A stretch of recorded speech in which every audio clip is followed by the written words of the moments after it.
Bienvenue à Christ Transforme. Oui, à ceux qui n'étaient pas encore là. Nous bénissons le nom du Seigneur. Nous avons un grand Dieu, un Dieu merveilleux. Alléluia. Dieu est bon. Il est bien dans sa présence de lui parler. C'est vrai que ça peut surprendre. On dit, mais qu'est-ce qui se passe? Non, c'est les amoureux de Jésus-Christ, les amoureux de l'Évangile qui, justement, sont là pour adorer le Seigneur. Et ils savent qu'en adorant Jésus, justement, ils ont la transformation de leur vie. C'est ça qu'il faut comprendre. Ce n'est pas une question d'âge. Non. Moi, je me suis donné au Seigneur jeune aussitôt. Ce n'est pas une question d'âge. Et je ne regrette pas. Ça fait au moins 13 ans. Je ne regrette pas. Je suis dans la joie. Je suis heureux parce que je suis content d'avoir laissé toutes ces choses bizarres de ce monde. Ces choses où on tue la jeunesse, où on détruit les gens. Alors qu'en Christ, il y a une réalité. Ce n'est pas une question de couvent. Ce n'est pas une question de... Mais ce n'est pas vrai. Chacun a son appel. Mais il y a une réalité. Christ, c'est l'amour, c'est la joie, c'est le bonheur. C'est la bonté. Dieu est merveilleux, tout simplement. Il est merveilleux. Il y a des gens, je me rappelle une tante, quand je me suis converti, qui me disait, mais les jeunes, comment ils sont zélés? Non, parce que quand l'amour de Dieu te touche, ce n'est pas une question d'âge. Il t'aime. Ton esprit n'a pas le même âge que ton corps. Il dit, avant que tu ne sois dans le sang, le ventre de ta mère, je te connaissais. Donc ton esprit parfois est plus âgé que ta chair. C'est ce que les gens ne comprennent pas. Et le diable, parce qu'il y a un ennemi qui est réel. Satan, tout ce que tu veux, les ténèbres, voilà. Les gens... Et lui, justement, il est là pour t'empêcher d'aller à la rencontre de Dieu. Parce qu'il sait qu'en t'empêchant d'aller à la rencontre de Dieu, il sait très bien que tu ne connaîtras pas la vérité. Et parce que tu ne connaîtras pas la vérité, il sait qu'il t'empêchera à rentrer dans ta destinée. Combien de jeunes filles, combien de jeunes garçons que j'ai connus, où les gens, ils disent, ben, tu les vois, ils sont jeunes, après tu les vois, alors que non, ils devaient faire les études, finir tranquillement, être heureux avec des poussettes. Ah ben oui. Et puis la personne, tiens, on est parti. Non, Dieu ne veut pas ça, jamais. Il veut autre chose. Il veut que tu te construises en lui, que tu vives en lui. Et après, quand le temps est arrivé où tu construis ta vie de famille, tu la construis. Dieu est là pour le progrès, le bonheur, pas pour la régression. Et ce qui se passe dans la vie aujourd'hui, dans la société, c'est plutôt une régression. Et Dieu veut que tu prospères, que tu avances. Prospérer, c'est avancer. Prospérer, c'est pas traîner les gens qui sont comme des boulets à te tenir, à te faire tout et n'importe quoi. Et tu sais que ça t'amènera plus loin que où tu ne veux pas y aller. Et beaucoup de gens m'ont dit, je regrette, j'ai fait des bêtises, je regrette. Oui, je regrette. Non, Jésus-Christ veut tout pour toi. Alléluia. Jésus-Christ veut tout pour toi. Il est bon, il est merveilleux, il est glorieux. Regardez. Et tu sais, la bonne nouvelle, c'est que Jésus dit qu'il a tant aimé le monde, c'était précieux, qu'il a donné son Fils, afin que nul ne périsse, mais que tous aient la vie éternelle. Nul ne périsse. C'est-à-dire, ces enfants-là, tout le monde, nul ne périsse, mais tous aient la vie éternelle. C'est parce qu'on est tellement attaché à la vie ici-bas, sur cette terre, qu'on n'imagine pas ce que ce sera là-haut. Ce sera plus beau. Le Seigneur, dans l'Apocalypse, il décrit un petit peu comment sera la nouvelle Jérusalem. Du saphir, du diamant, de l'or. Voilà pourquoi on a dit, il est plus beau, il est plus précieux que toutes ces choses-là. Parce qu'il y aura l'émeraude partout. Les routes seront carrelées en émeraude, en saphir, en diamant. Ben oui. C'est pour ça que ça, il dit, bon, fais avec tes petits diamants si tu en as. Mais ça n'a pas la peine de s'accrocher dessus parce que ça ne vaut rien. C'est pas, ce qu'il a, c'est éclatant de beauté. Tu n'imagines même pas. On est tellement attaché parce qu'on se dit, j'ai ça à faire. Il y a, c'est vrai, argent, tout ça, vie. Alors c'est vrai, on a dit la première fois, comme tu es 3 personnes. Et les gens disent parfois, dans mon esprit, dans mon âme, c'était clair. Même les gens qui ne connaissent pas Dieu. Donc ils te prouvent par là qu'ils ont un esprit. C'est ça qu'on essaye de faire dans cette église, de faire comprendre aux gens qu'en dehors du côté extérieur que tu as, il y a une réalité à l'intérieur de toi. Vous avez peut-être des traits de ressemblance, mais à l'intérieur, il y a une destinée, il y a une autre destinée. Voilà, c'est comme ça. Et chacun, c'est Christ. Regarde, là, on peut avoir des traits de caractère, mais là, c'est pas pareil à l'intérieur. C'est un être que seul Dieu connaît. Et Dieu veut se connecter avec cet être. Pas avec notre cœur, notre chair, non. Avec notre esprit. Et Christ en nous. L'autorité, la puissance, la force, c'est ça justement. Mais arrêtons de regarder par l'apparence. Les gens te tromperont toujours, les gens te diront ça va, mais ça va pas du tout, on sait que ça va pas du tout. On sait que parfois il y a des gens, mais il faut prier, il y a des gens qui souffrent. Il y a tellement de personnes qui souffrent, Il y a tellement, même des personnes qui se disent chrétiens, chrétiennes, mais qui souffrent, qui sont dépendants, addicts de tellement de choses. Le Seigneur nous dit, soyons ivres d'esprit, pas ivres d'alcool. C'est pour ça qu'on doit prier. Donc, si tu as encore des... Moi, c'est le conseil. Moi, quand j'ai reçu le Seigneur, moi, c'est ma vie. Hein, il faut... Et déjà, je ne buvais pas, premièrement. Mais s'il arrivait que toi, tu buvais ou n'importe qui, tes bouteilles, tu les casses. Et puis, tu les mets à la poubelle. Si tu ne sais pas le faire, tu m'appelles et on le fera ensemble. Non, mais c'est sérieux. Non, mais il y a des gens qui disent, il y a des gens, on a entendu, hein. Non, mais moi, je ne prends pas, mais comme j'invite des gens, il faut peut-être... Non. Moi, si ce vice-là n'est pas bon pour moi, il n'est pas bon pour les... Comment?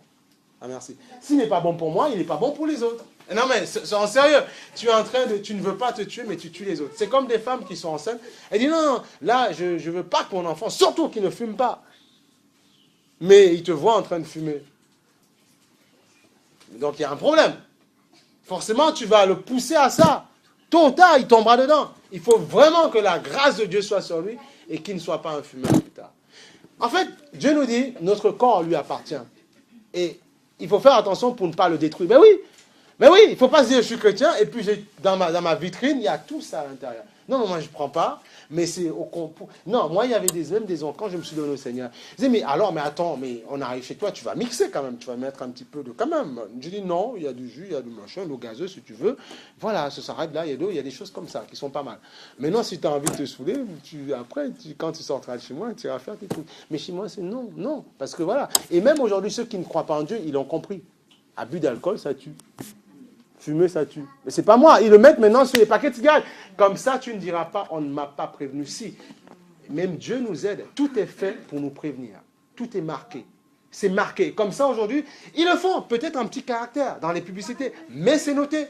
Comme ça, demain, si tu as un cancer, tu as une chose bizarre, ou bien tu as un mauvais fonctionnement dans ton corps, tu ne diras pas, on ne m'a pas prévenu. Si, il y a des gens pour noyer la saucisse, ils prennent de l'alcool. Mais non, tu ne les noies pas. Pour un temps, tu vas te faire monter, je ne sais pas dans quel ciel, mais après, tu auras un cancer qui va monter dans ton corps, c'est ça. Et Dieu aime ton corps. Alléluia. Et il veut que ton corps soit pur. Il dit, soyez ivre d'esprit, pas ivre d'alcool. Parce qu'après, quand tu n'arrêtes pas de te passer de bouteille, qu'est-ce qui se passe? Ce n'est plus toi seulement, c'est un esprit qui te poussait à boire, qui rentre en toi. Et là, il fait les dégâts qu'il a envie de faire.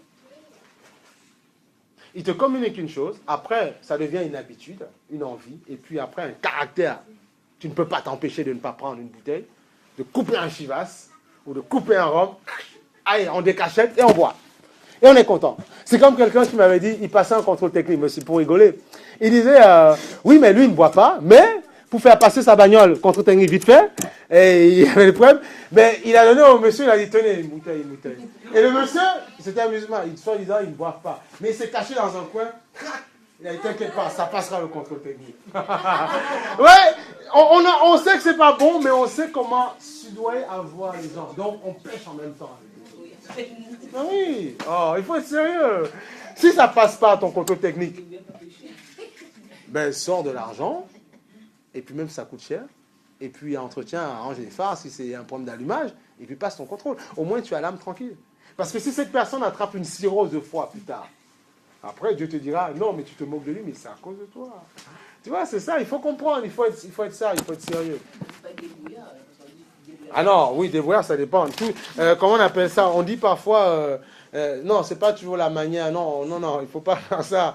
Il y a un terme que les gens emploient, comment ils disent ça? Ils disent, tu sais que Dieu t'aime beaucoup, toi. Tu sais ça? Au courant? Non. Ça, Dieu t'aime beaucoup. Il faut laisser rentrer, tu ne seras pas déçu. Il va bien, Gwen? Ça va? D'accord. On continue à prier. Enfin, c'est compliqué, mais rien n'est compliqué pour le Seigneur. C'est ça qu'il faut comprendre. Mais, ouais, il t'aime beaucoup, hein. Faut, voilà. Et Dieu veut qu'on rayonne pour lui. Dieu veut la jeunesse. Voilà, il y a d'autres personnes qui se donnent. Dieu aime la jeunesse. Dieu aime les jeunes. Dieu aime la jeunesse. Dieu, voilà. Dieu aime les vieux. Hein? Dieu... Ah non, attention! Non, il y a une parole pour chacun. Il y a une parole pour chacun. Mais il ne faut pas être jaloux quand Dieu s'adresse à des gens. Dieu aime tout le monde. Dieu aime tout le monde. Non. C'est vrai que... Mais ça, il faut sortir. Mais l'amour de Christ, voilà. Dieu aime tout le monde. Mais c'est vrai que, voilà, Voilà, Dieu aime, voilà, les jeunes. Parce que Dieu ne veut pas nous laisser nous faire...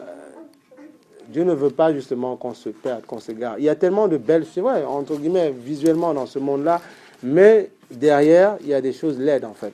Il y avait une jeune sœur qui avait reçu le Seigneur, qui avait reçu un jour une vision, une nuit, et qui disait qu'elle avait vu un bel homme. Mais ça représentait la beauté de ce monde, soi-disant les flashs, l'apparence, Champs-Élysées avec toutes sortes de paillettes et tout ce que tu veux. Voilà, des belles choses qui sont attirantes, sinoches dans tous les sens. Et puis voilà, boîte de nuit, machin, limousine, tout ça. Quand on passe le bac, allez, on fête avec champagne, limousine. Il y a tellement de belles choses. Mais après, quand tu vois la finalité de ces choses-là, je me rappelle, nous, quand on était jeunes aussi, avec des amis, tu sais, allez, on accélère 180, voilà, on est content, on a eu l'examen. Voilà, mais après, c'est un accident, tourné, et puis fini, et puis la maman, elle pleure, voilà. Parfois, il y a des choses, je me rappelle dans ma vie, je dis, mais parfois, on en discutait avec ma femme aussi, je dis, mais heureusement, mais vraiment, Dieu m'a gardé. Parce qu'il y a des gens, malheureusement, qui ont crevé. Voilà. Et il ne faut pas se dire, les autres, en fait, comment on appelle ça, les autres, non, mais regarde, ils font ce qu'ils veulent, ils vivent, ils ne meurent pas, ils sont tranquilles. Non, ta vie, ma vie, chacun a sa destinée. Elle n'est pas pareille. Donc il ne faut pas imiter, il ne faut pas copier. L'appel qui est sur toi n'est peut-être pas au même moment pour l'autre. Ah oui! Peut-être que Dieu t'appelle aujourd'hui et Dieu l'appelle demain. Voilà! C'est ça qu'il faut comprendre. C'est ça la vie en Christ. Et donc, si Dieu t'appelle, dit non, Dieu aussi pas contre, rentre dans le convoi. Tu ne seras pas déçu. Non, c'est pas vrai. Tu ne seras pas déçu. Non. Dieu nous a créés avec amour et Dieu veut le bonheur pour nous. Il veut la joie de nos familles. Et vous avez j'ai une responsabilité. Si je fais n'importe quoi, tôt ou tard, elle sera attristée. Je ne sais pas. Oui, voilà. Tu fais n'importe quoi aussi, que tu le veuilles ou non. Tu fais n'importe quoi. Tôt ou tard, les mères seront attristées. On a un rôle à faire, elles ont un rôle aussi. À nous donner le chemin, nous tracer le chemin. Alléluia. C'est ça l'amour de Dieu. C'est ça, la force du Seigneur. Dieu est merveilleux, Dieu est grand.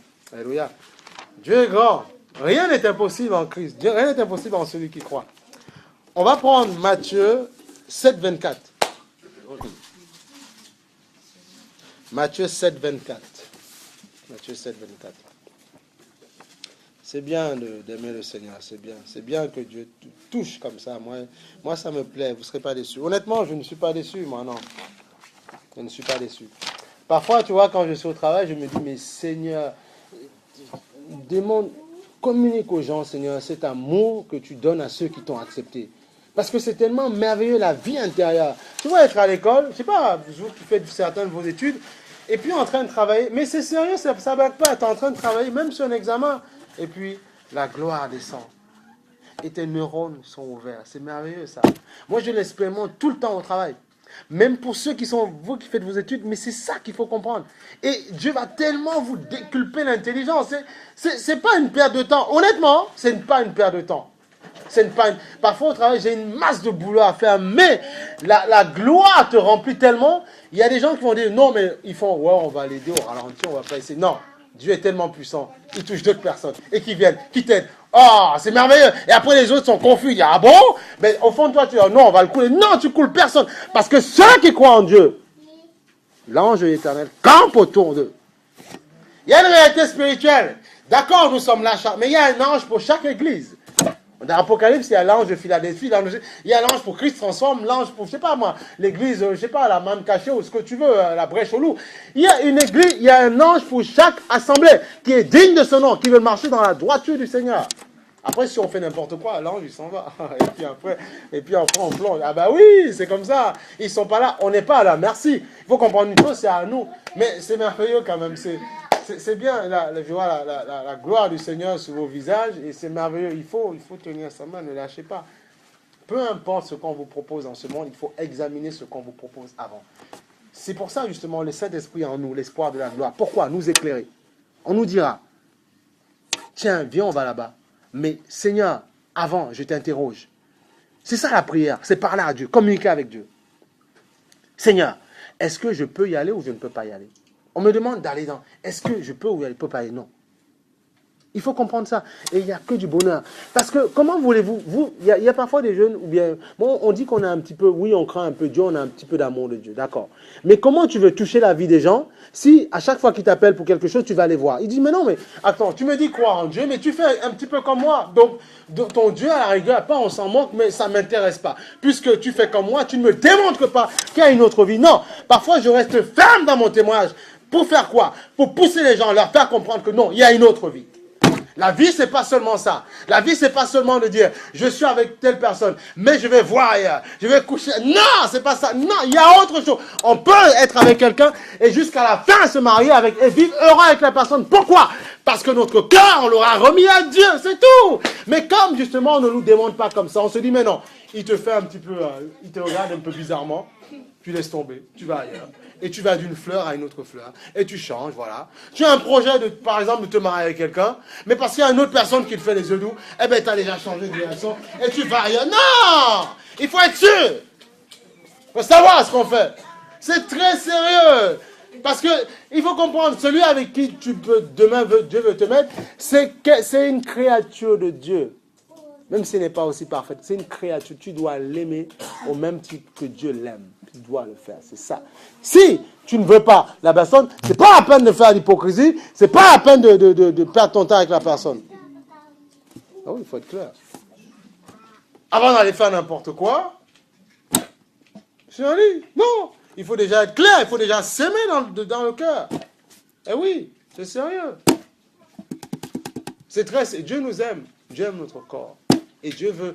En fait, il faut comprendre une chose. Il y a des choses, c'est vrai qu'on ne le dit plus, mais il faut le dire.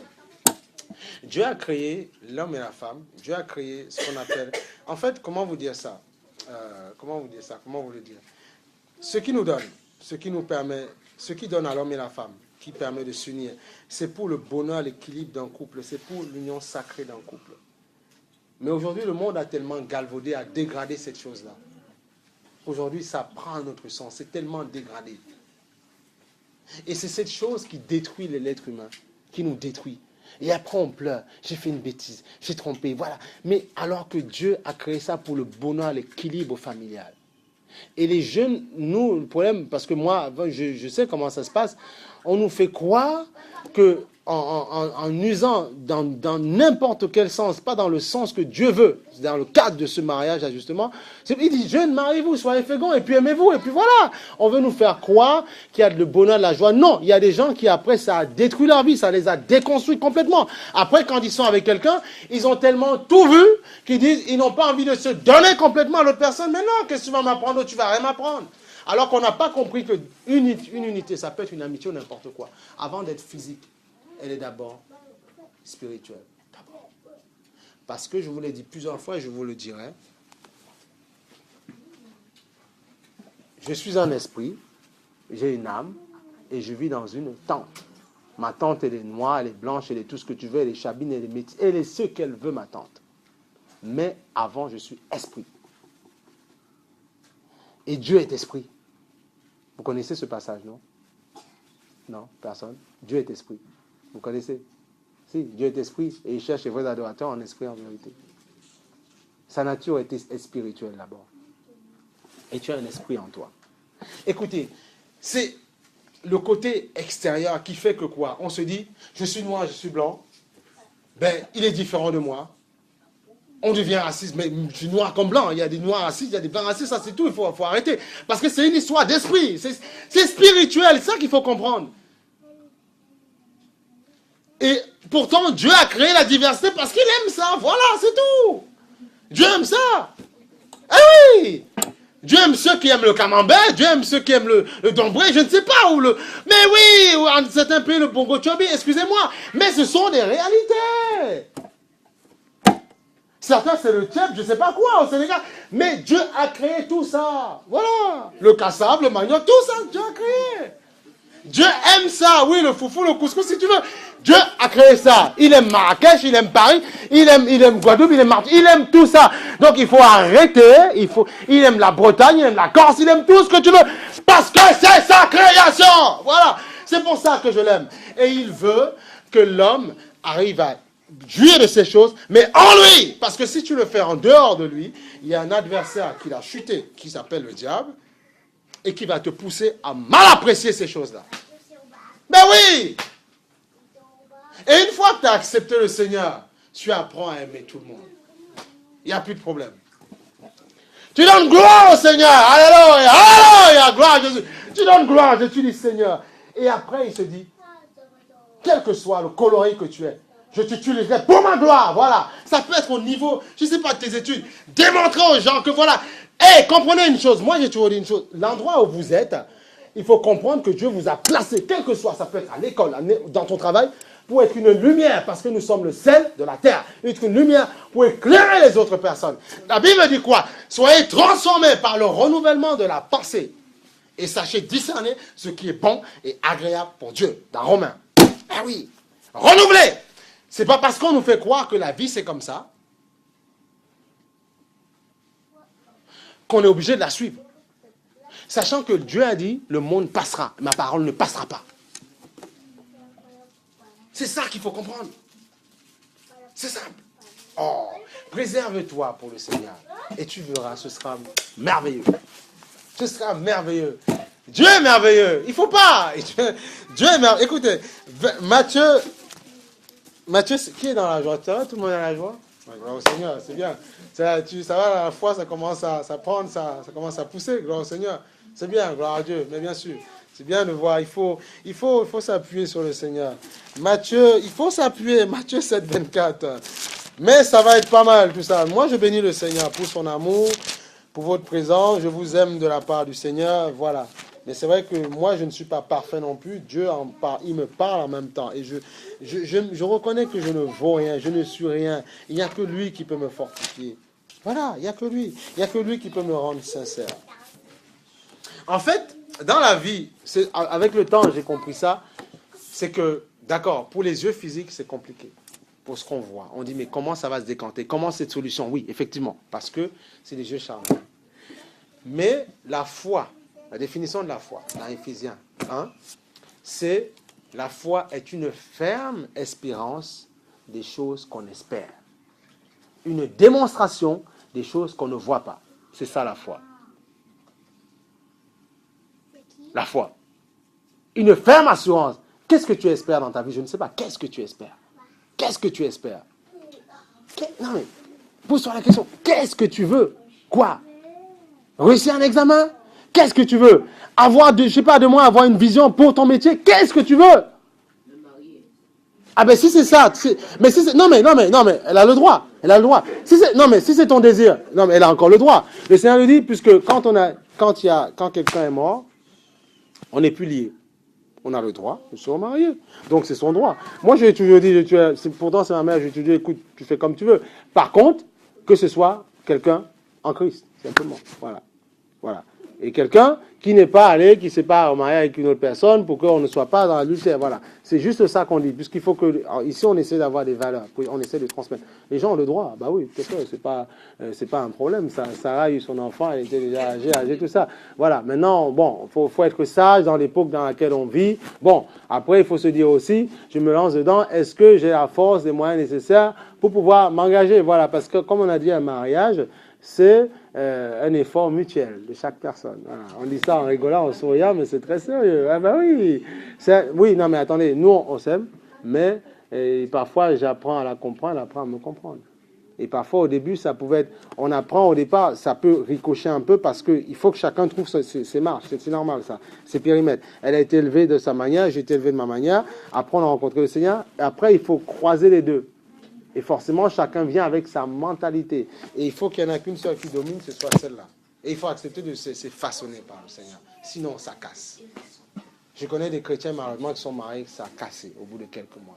Pourtant, on a conseillé, on a exhorté les personnes. Ouais, non, mais c'est bon, t'inquiète pas, ça va aller. Ouais, nickel, il est d'accord, mais il faut s'humilier, parce que tu ne connais pas le cœur de l'autre, il ne connaît pas ton cœur. On se calme, doucement, et puis ça va aller. Non, c'est bon, nickel. Voilà, il faut pas, voilà, il n'y a plus rien. Donc, attention. Non, c'est un travail. Mais écoutez, alors, je reviens, la dernière fois, les sœurs, je crois tous, on avait un peu, à la fin du culte, on avait un peu partagé dessus. Écoutez, c'est pour ça qu'il faut être transformé. Les gens nous font croire, c'est pas parce qu'il y a des quotas de mariage qui foirent, ou bien on dit que 2 sur 3. Attendez, vous êtes chrétien, faut arrêter. Si on n'est pas encore, mais donne ton cœur à Jésus et tu vas voir, ça va aller. Non, mais il faut comprendre. C'est pas parce qu'on dit que il y a des quotas 2/3, ça marche pas, même soi-disant le monde chrétien. Je veux savoir, qu'est-ce qu'ils avaient mis dans le cœur, sur quoi ils s'appuyaient.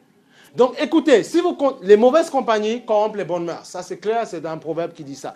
Donc si vous continuez, on ne dit pas qu'il ne faut pas côtoyer les gens, mais à côtoyer à but de leur dire que non, c'est possible de penser autrement.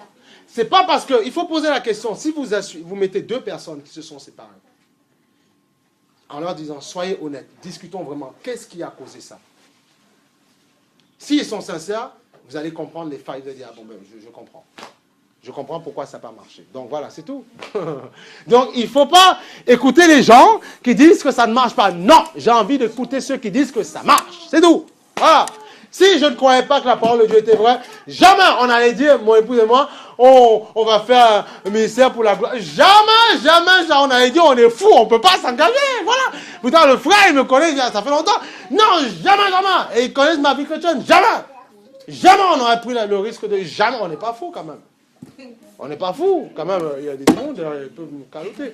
Mais on sait qu'en Christ, c'est merveilleux, ça marche. Ça marche.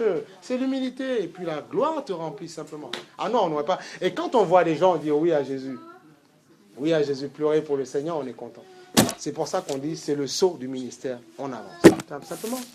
Simplement. C'est en fait, voir le retour dans les cœurs d'autres personnes, c'est ça qui te motive.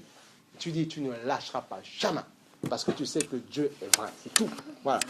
Et tu t'attaches avec ceux qui croient que c'est possible. C'est pas parce qu'on dit que la France... Non, c'est pas vrai, difficile à évangéliser. C'est pas vrai. Déjà, enferme-toi en prière. Prie pour tous les hommes, quel que soit leur coloris, et tu verras que Dieu touchera les cœurs. Simplement. C'est simplement ça. Ce n'est pas impossible. Il y a des gens à qui on a dit, quand ils ont commencé leur ministère, en 3 mois, 9 mois, c'est fini ce truc-là. Ben non. De quelques années, ça continue et ça s'amplifie. D'autres personnes à qui on a dit, ah bon, vous pensez que non, 10, 15 maximum? Non, ils ont cru. Au bout de 10 ans, Dieu fait. Et les cœurs sont changés, les cœurs sont transformés, c'est tout. C'est comme ça que ça se passe. Et on est dans la même lignée, c'est comme ça. On croit en ces choses-là. On n'est pas fou quand même. Si tu penses que toi, tu crois en Jésus et que Dieu ne peut pas toucher d'autres personnes, eh bien, je suis un orgueil, tu es un petit orgueil. Voilà. Tu penses que toi seul, tu peux recevoir Christ et pas d'autres personnes. Ah ben non, c'est pas vrai. Parce que les mystères de Dieu sont insondables. Dieu connaît chaque cœur. Dieu connaît les cœurs. Dieu connaît les cœurs. Dieu sait que les gens ont soif de Dieu. Les gens ont soif. Mais ce qui se passe, c'est que la vie nous propose... Pourquoi il faut qu'on nous bombarde à la télé dans tous les sens? C'est pour nous cacher, nous voiler la face de Dieu. C'est fait exprès, ça. C'est fait exprès. Il faut comprendre que ceux qui nous dirigent parfois, vous le connaissez, certains sont dans les loges maçonniques, tout ce que vous voulez, même dans les écoles, ils font du recrutement là-bas, Afrique, France et tout ça, Skull and Bone aux États-Unis, voilà, même Harvard et tout ça, on recrute pour les faire entrer dans ce qu'ils appellent la trilatérale, tous ces machins francs-maçonniques. On va dire, on va vous donner des... tu peux évoluer dans le Seigneur sans entrer dans ces sectes bizarres. Hein. On va dire, bon, vous allez évoluer, vous aurez un grand salaire. Et comme tu te dis, avec un grand salaire, je peux voyager n'importe où dans le monde, première classe, petit jambon, champagne, nickel, voilà, avec A380 des chaises qui descendent, moussées, voilà. On dit, il n'y a pas de voix, tu vois, on t'aveugle, et puis tu sors de ton école. Ah, et puis, qu'est-ce qu'ils font? En fait, eux, ils exploitent ton intelligence. Ils savent qu'en prenant ta sève, là, ton intelligence, qui est volatile, Einstein, tu casses le crâne, il n'y a rien, parce que l'intelligence, c'est la puissance de Dieu, ça. J'ai toujours dit aux gens, regardez, l'intelligence est arrivée à faire voler un avion. C'est merveilleux, ça. Regardez, si au début, ils n'avaient pas pris le risque de faire la transatlantique avec le premier avion, et après, tu vois, sur une montagne, le pousser à décoller. Tu vois, si ces gens n'avaient pas pris le risque, comment tu ferais pour aller aux Antilles, ou comment tu ferais pour aller en Corse, ou je sais pas, ou n'importe comment tu ferais? Parce que quelqu'un a pris le risque de faire voler un avion. Et puis après, ceux qui sont venus en arrêt, comme on dit la nouvelle génération, il faut pousser les gens. Ils ont dit, bon maintenant, on va apprendre les techniques et tout ça. Gravitation, toutes ces choses. On va apprendre ces choses-là. La loi de l'attraction, toutes ces choses-là. Pour justement faire voler. On va regarder les oiseaux, comment ils fonctionnent. Et tu vois comme quoi l'homme n'invente rien. Il découvre et en fait, il fait ce que Dieu leur donne de faire. Pour nous, les frigos et toutes ces choses-là. C'est parce qu'un au départ l'a fait. Et toi, tu es content. Et regarde, même que tu es content, tu t'assois simplement dans l'avion. Tu es content, tu atterris. Oh, on est content, on est arrivé, on est au pays. Oui, mais d'accord. Mais c'est parce que quelqu'un, au départ, s'est battu, a cru en la chose. Et il a mis la chose en place. Voilà. Donc, en Christ, il faut se battre aussi. Il faut accepter de construire. Il faut accepter de prendre du temps. Aujourd'hui, on ne veut plus prendre du temps. C'est génération McDo, fast food. C'est comme ça que ça se passe.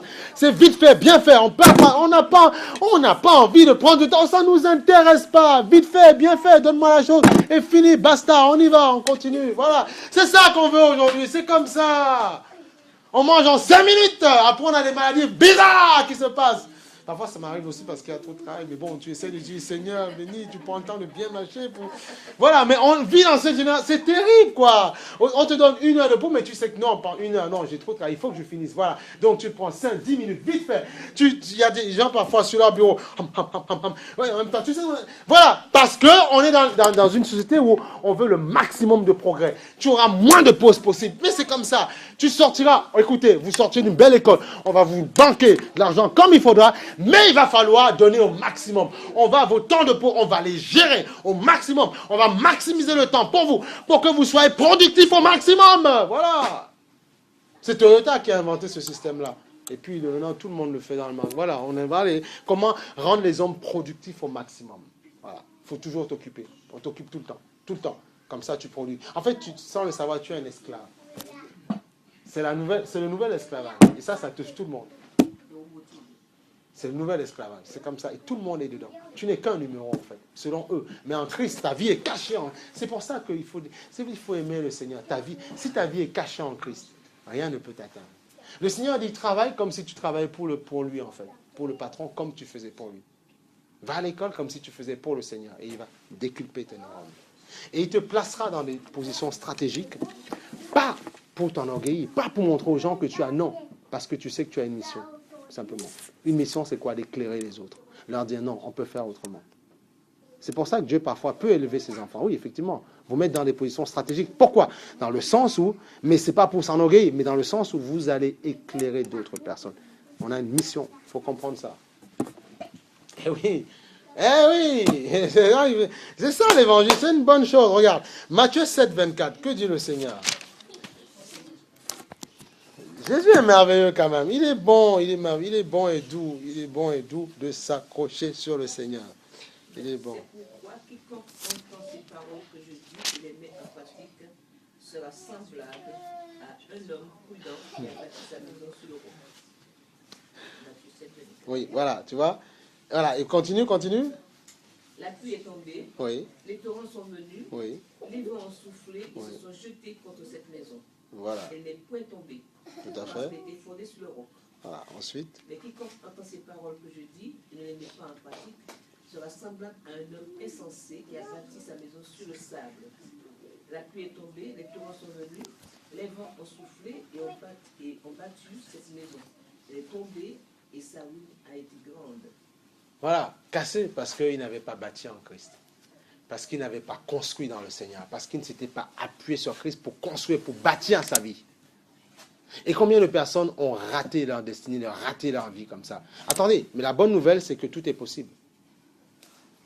Voilà, tout est possible. Oui, la méditation. La bonne nouvelle, c'est que tout est possible en celui qui croit. C'est ça qu'il faut comprendre. Tout est possible en Christ. Même si, aujourd'hui, soi-disant, selon la vie, selon les gens, on a tout perdu, soi-disant. Il faut comprendre, c'est possible de reconstruire en Christ, c'est possible de le faire. Mais il faut d'abord s'arrêter, se dire, il faut avoir le courage de faire un inventaire de sa vie. Il faut avoir le courage de se dire, de s'avouer que je me suis planté. Maintenant, comment faire? Maintenant, c'est ça. Même les échecs des autres parfois m'enseignent, il ne faut pas croire. Ah ben oui. Oui, c'est clair, parce que tu tombes pareil, tu manges de la poussière pareil, ça c'est clair. Donc, se dire, mais comment? Pourquoi? Qu'est-ce qui s'est passé? Comment j'ai fait? Maintenant que je suis en Christ, positionné en Christ, je vais essayer de faire autrement. Comment? En me bâtissant sur lui, sur sa parole. Il dit, celui qui entend mes paroles, qui les met en pratique, est le plus intelligent. Parce que quand il te parle, le pluie vont arriver. C'est parce que oui, la tempête va arriver. Oui, tempête c'est quoi? Les gens qui ne te comprendront pas. Parfois des gens qui s'énerveront contre toi, qui inventeront des histoires de toutes pièces et des choses qui tiennent debout. C'est ça qui est marrant parfois. C'est marrant ça. Des histoires, mais tu te dis, mais ça sort de nulle part, mais ça racine quelque part. Comme quoi, c'est les esprits mauvais qui communiquent ça à d'autres personnes. Tu arrives à l'école, Juste, tu n'as rien fait à quelqu'un, on dit, mais tu as vu celle-là, elle se prend un peu pour machin, un peu hautaine, elle se prend pour n'importe qui, elle se prend pour quoi? Tu n'as rien fait, mais parce qu'on a envie de te casser, simplement, voilà, c'est comme ça que ça se passe. Parce que mais c'est pas eux. Ce sont les esprits qui communiquent ça, pour dire, celle-là, on va casser, voilà. Mais les esprits qui ont... Parce que, comprenez, le diable connaît le plan que Dieu a pour vous. Il faut laisser les gens tranquilles. Il ne faut pas être ennemi avec les gens, avoir des colères. Non, non, non, il faut arrêter ces histoires. Si tu as compris que derrière les gens, il y a un monde réel qui est spirituel, c'est eux qui communiquent les pensées. Par exemple, dans certains pays, on sait qu'il y a un enfant qui doit arriver à l'école, on sait qu'il a peut-être une clarté, tout ça. Celui-là, on va lui donner un bon petit coup de marabouta ou de tiens-boiserie pour l'arrêter, pour le stopper. Voilà. Ben oui, c'est comme ça que ça se passe. Ben oui. Ou bien les parents qui vont aller voir ces personnes-là, médium ou tout ce que tu veux, parce que même à Paris, ils ont une foi, je le dis à Port de Versailles, il y a une grande foi, le médium et tout ça. Même mes collègues, parfois, ils y allaient. Je dis, mais vous y allez, mais qui interroge qui? Vous ne savez pas. C'est pas Dieu. Tu dis que tu es catho, c'est pas Dieu. Qui c'est que... Si c'est Dieu, mais lis la Bible, c'est marqué. Vous savez, vous travaillez avec les gens, même vous allez à l'école avec les gens, s'ils sont sincères, ils vous diront ce qu'ils vont faire. Il y avait un témoignage qu'ils avaient montré pour vous dire la réalité. Il ne faut pas avoir peur. Attention, je vous explique juste ce qui se passe. Ce n'est pas moi qui l'invente. Sur un petit, il passait un témoignage, un monsieur qui était fonctionnaire dans une administration. Voilà. Il disait, écoutez, les gens, quand ils me cherchent des problèmes, mais moi, je rentre chez moi, j'invoque, ouais, les anges des ténèbres, venez, et puis il met des bougies autour. Ah oui, oui, oui. Et le lendemain matin, on tape sur l'ordinateur. Tu vas bien, Didier? Ça va, Corinne? Ouais, ça va bien. Mais hier, on a fait, il dit, après, je me suis renseigné, ça a fonctionné, il avait des problèmes, ce monsieur. Et il dit ça devant les journalistes, ils n'ont pas peur. Mais calme-toi. Si tu es en Christ positionné, rien ne t'arrive. Si 1000 tombent à ma droite ou à ma gauche, il se lève le dernier pour combattre. C'est ça la science. Et on s'appelle, tu peux t'appeler sorcier. Tiens, on s'en moque, on prendra autorité et délivrance. On n'a pas peur, puis c'est tout. Voilà, c'est comme ça. Parce que Christ nous donne cette assurance-là. Terminé. C'est lui. Il n'y a pas besoin de gris-gris, il n'y a pas besoin de petits croix sur le cou. Non, Jésus crucifié. Il n'est plus sur la croix. Il est assis à la droite du Père. Et Dieu dit, je te soutiens par ma droite. Donc Christ est la droite de Dieu, la force de Dieu. Voilà. Christ est Dieu, la puissance de Dieu. Je te soutiens par ma droite. N'aie pas peur. Que te feront les hommes? Il a créé le diable, il a créé les démons, il les a tous. La Bible dit, les démons savent. Tu as bien fait de croire que Dieu existe. Les démons aussi le savent. Et ils tremblent. N'oubliez pas ceci. Les démons ne sont que des anges qui ont chuté. Il ne faut pas aller voir les démons, ils sont sales, idolés. Non, c'était des anges flamboyants, déployants de beauté, qui ont été chutés. Parce qu'ils ont désobéi simplement. Et eux, ils font leur travail aujourd'hui pour nous égarer. Parce qu'ils savent ce qu'il y a dans la gloire. Donc qu'est-ce qu'ils disent? Le Seigneur dit, le monde entier, Dieu a donné son Fils afin que nul ne périsse, mais que tous aient la vie éternelle. Ils savent c'est quoi la vie éternelle, parce qu'ils y ont goûté dans le passé. Et ils vont tout faire pour t'empêcher, à travers les gens qui vont te manipuler, qui vont être faibles d'esprit parfois, qui vont avoir des problèmes, mais ils vont dire non, celui-là, il a donné sa vie à Jésus, on va le retenir par toutes sortes de stratagèmes. Oh là là là, ils sont tellement vicieux, ces démons. Ils sont vicieux. Quelqu'un peut être plus faible que toi, mais te manipulera par la faiblesse. Ah oui, c'est très subtil, hein. Par les sentiments, si tu veux. Oh, tu ne m'aimes pas, oh là là, tu m'aimes ta vie. Mais je t'aime et je veux justement te tirer vers le haut. Viens avec moi. Et en Christ, nous régnerons sur nos soucis. Mais non, reste là, viens avec moi. Non, tu ne m'aimes pas. Oh, non. Hey, tu dis non, non, non, non, non, non, non, non. Je t'aime, mais laisse-moi m'accrocher en Christ. Et si tu veux bien me suivre, on y va. Mais jamais tu ne me retiens pas. Non, non, non. Non, pourquoi? Mais si tu me retiens, mais est-ce que deux aveugles peuvent se conduire? Non. Il faudrait qu'il y en ait un qui voit un petit peu.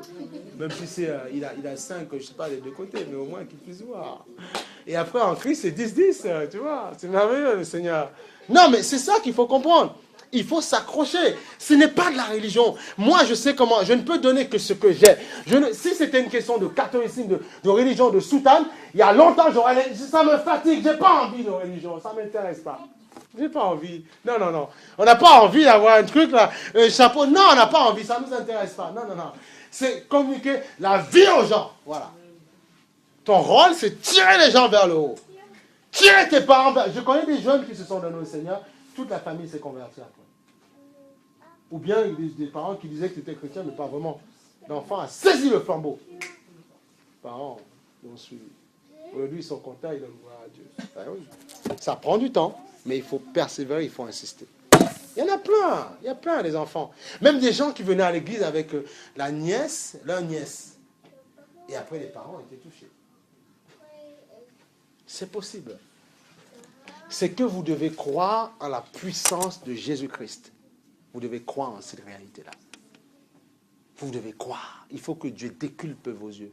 Il faut croire en ça. Il faut croire. Regarde, Jacques 4,8. Qu'est-ce qu'il te dit le Seigneur? Jacques 4,8. Il faut croire en cette réalité. Je suis désolé, il faut croire en ça. Hey, la personne qui joue le malin avec toi, qui te manipule dans tous les sens, cette personne, c'est une créature de Dieu. Voilà, c'est tout. Il faut arrêter au bout d'un moment. Donc, si tu as compris que c'est une créature de Dieu, tu dis non, Seigneur, je sais que tu l'as créé. J'ai peut-être des sentiments pour cette personne-là, mais je veux d'abord, toi, te faire plaisir, parce que je sais que je peux m'accrocher sur cette personne.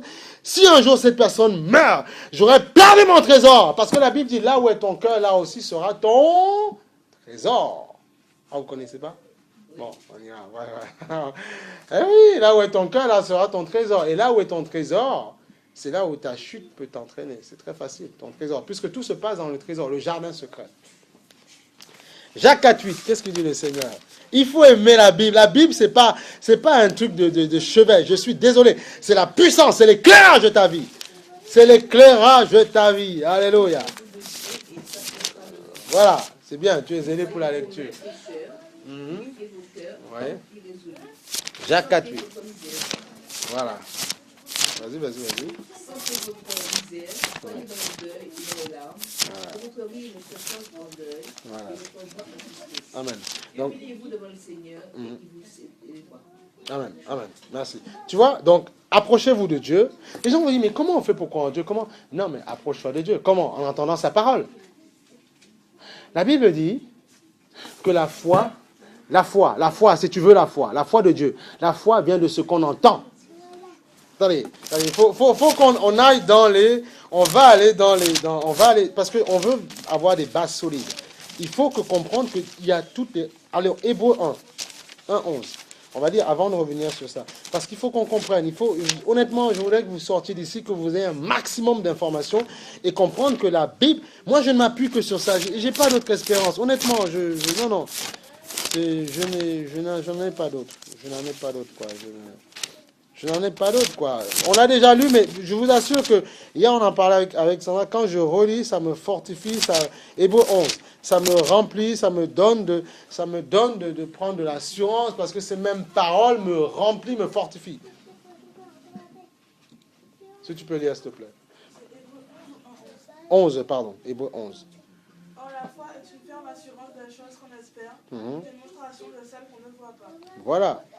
Voilà, et tu peux continuer. Pour leur posséder, les anciens ont obtenu un témoignage favorable. Voilà, donc tu vois. Et vas-y, continue. C'est par la foi que nous reconnaissons que le monde a été formé par la parole de Dieu, en sorte que ce qu'on voit n'a pas été fait de choses visibles. Amen. Voilà. Et quoi? Voilà, des choses visibles. Donc tu vois, et c'est ça qu'il faut comprendre. Regarde, donc tu vois, la foi est une ferme assurance des choses qu'on espère. Et une démonstration de celles qu'on ne voit pas. Tu vois, ça, c'est pour ça que c'est important de lire parfois. Dire au Seigneur, quand vous êtes chez vous dans la semaine, Seigneur, donne-moi un passage qui va me donner de l'assurance. Toutes les paroles, je vous ai déjà dit. Tout ce qui s'appelle faste autour de toi, fête, je ne sais pas moi, fête communale, je ne sais pas, des trucs comme ça, ou je ne sais pas, boire tout ce n'est que du périphérique qui parfois peut nous entraîner vers la mort. Mais la réalité, c'est la parole de Dieu. Dites-vous une chose, pour discuter avec, je sais pas, une famille, un père, une mère, une fille, ou bien une mère, une fille, la vie va se créer dans une maison parce qu'on discute, parce qu'on parle. Si, imagine, toi, tu appelles ta famille, c'est un exemple. Et tu restes au téléphone, tu dis rien. Tu vois, tu restes comme ça. Il y a quelqu'un, il n'y a pas quelqu'un, tu vois. Mais, il y a quelqu'un. Après, tu dis, oui, ça va, maman, ça va ceci. Et commence à parler. Oui, tu dis, qu'est-ce que tu fais, ça va? Tu vois, la vie commence parce que vous avez parlé. Donc, la parole est créatrice d'activité. Si on ne parle pas, c'est la mort. Dieu a parlé et les choses se sont créées. Parce qu'au bout d'un moment, c'est bien, on se regarde, oui, mais d'accord, oui, ok, on est beau, on est mignon, et quoi, qu'est-ce qu'on dit? Et c'est la parole qui déculpe les choses, qui fait comprendre à l'autre ce que tu as au fond du cœur. Si ce que tu dis est sincère, parce que tu peux être hypocrite et puis dire n'importe quoi, alors que c'est pas vrai ce que tu racontes. Voilà. Voilà. Mais vaut mieux parfois, quand ça va pas, être sincère, et il y a des gens qui peuvent nous aider. Souvent, c'est ça le gros problème avec les gens, c'est qu'ils gardent tout dans leur cœur. Après, ça fait une boule, et ça bombarde après. On dit, mais non, mais c'est ce frère, cette soeur, mais c'est cette personne, mais qu'est-ce qui se passe? Ou c'est cette copine, c'est cette camarade, mais qu'est-ce qui se passe? Non, parce qu'elle a gardé. Et je me suis rendu compte qu'il y a des gens avec qui je travaille, quand parfois tu les prends à part, vous discutez sincèrement, les gens, c'est vraiment besoin d'être mis en confiance. Et tu vois que les gens te parlent, ils t'exposent des choses, tu dis, waouh, il y a tout ça dans ton cœur. Et tu comprends. Les gens souffrent, les gens sont malheureux. Mais parfois, il faut leur dire, stop, on arrête aussi. Écoute ce que j'ai envie de te dire. C'est ça la guérison aussi, la restauration de l'âme. C'est d'accord, vouloir dire à l'autre, ça ne va avoir l'honnêteté. On ne va pas raconter sa vie à tout le monde, c'est vrai. Mais si tu vois les gens qui essayent d'être fiables, sincères, il faut examiner leurs fruits aussi, comment leur vie fonctionne. Il ne faut pas avoir peur, parfois, de soumettre un problème. Pas avoir peur. Ça dépend. Maintenant, il faut juger à qui tu le dis. Pour pouvoir avoir du secours. Si tu n'arrives pas à parler à Dieu, il y a des gens qui sont plus violents. Ils apprennent à se mettre à genoux devant le Seigneur et ils parlent. Et ils savent que derrière, l'autre l'a entendu. Mais il faut avoir cette foi aussi. Mais moi, je ne l'ai pas eu du jour au lendemain.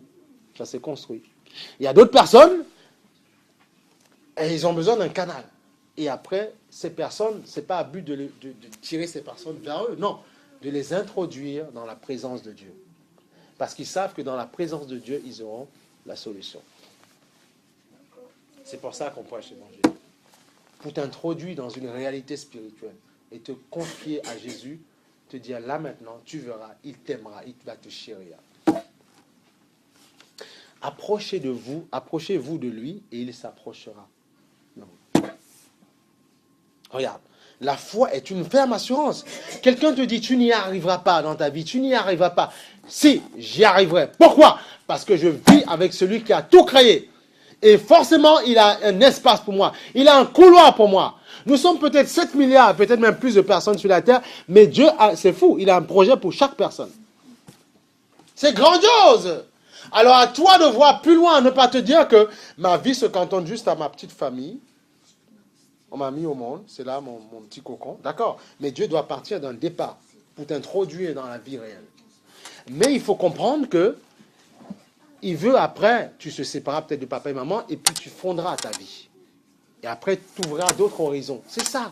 Dieu est parti d'Adam et Ève au départ, et il a élargi le monde. Les parents vont nous donner des repères au départ. Et après, ça va s'élargir. Eh oui. Mais il faut quoi? Dieu est tout puissant. En fait, comment créer une intimité avec lui? C'est les petites choses déjà qui te troublent au fond de toi, qui te dérangent. Même des choses que tu n'as pas envie de dire par pudeur. Mais commencez à en parler franchement aux gens. C'est ce que j'ai toujours dit aux gens. Vous avez quoi? Il y a un problème, un péché? Vous tombez quoi? Vous avez fait n'importe quoi? Je sais pas, vous êtes allé faire des choses qu'il ne fallait pas faire. Mais parlez à Dieu, c'est pas pour... Il faut parler au Seigneur. Tu as peur de ne pas le dire à papa, maman parce que, oh là là, qu'est-ce qu'on va me dire? On va me tirer les oreilles. Ou bien on va m'envoyer balader. Ou bien dire à un frère parce que, oh là là, ça va faire scandale. Mais parle à Dieu. Parle à Dieu. Dis, Seigneur, ne reste pas comme ça. Tu peux pas rester comme ça. Parce que si tu restes comme ça, tu meurs comme ça. Mais non, tu peux pas aller dans ses bras.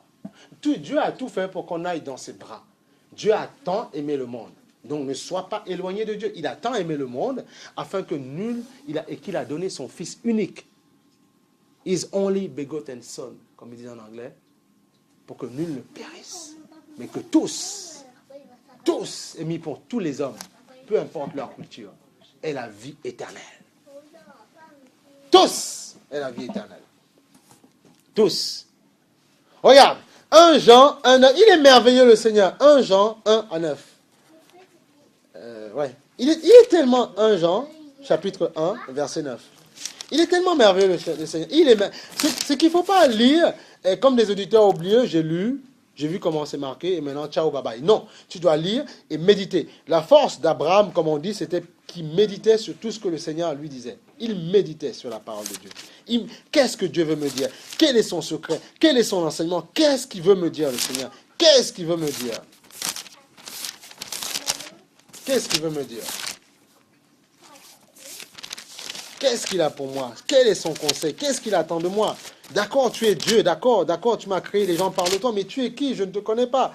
Il dit, viens au conseil de ma parole et je vais me révéler à toi.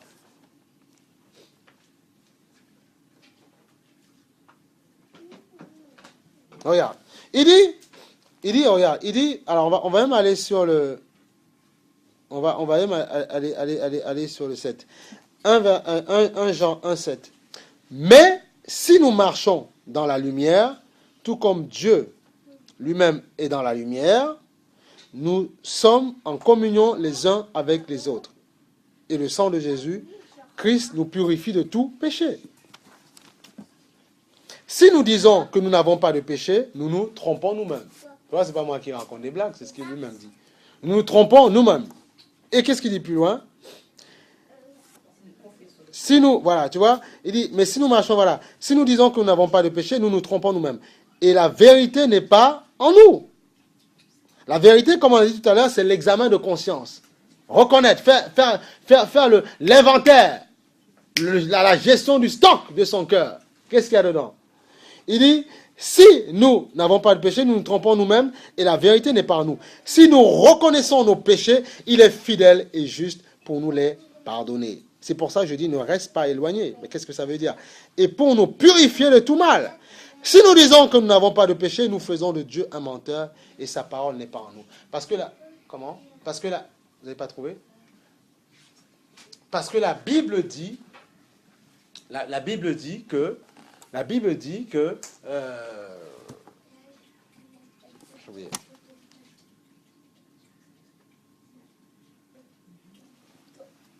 tu vois, regarde.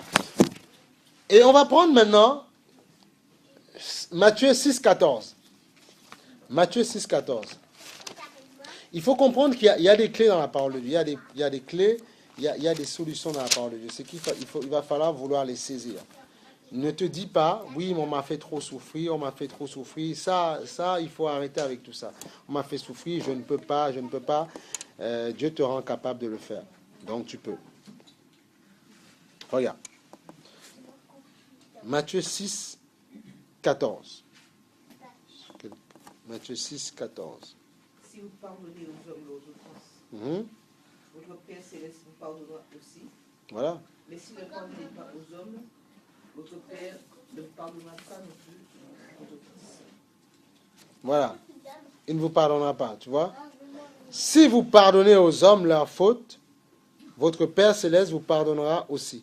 Mais si vous ne pardonnez pas aux hommes, votre Père ne vous pardonnera pas, tu vois. Si tu ne pardonnes pas, il ne vous pardonnera pas. Mais si tu pardonnes, il le fera. Il le fera, le Seigneur. Parce qu'il est Dieu.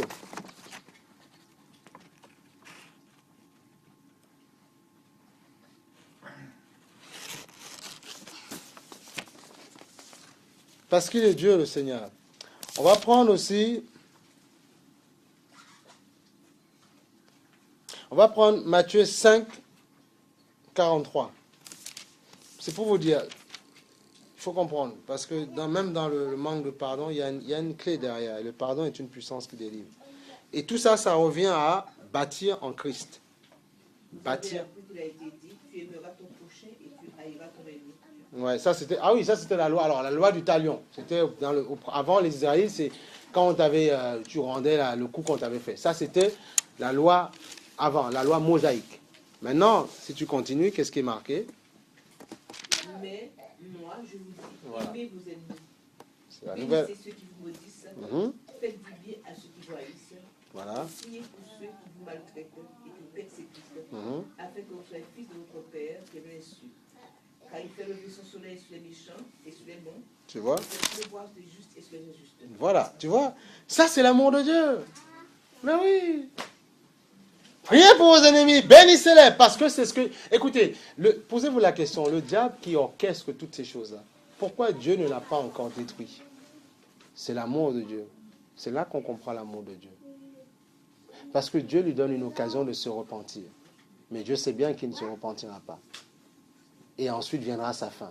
Mais Dieu veut qu'on arrive à ça. C'est ça, posséder la force de Christ. C'est vrai qu'on se mentirait en disant que oui, c'est facile. Non, on comprend. Oui, parce qu'on nous a attaqués.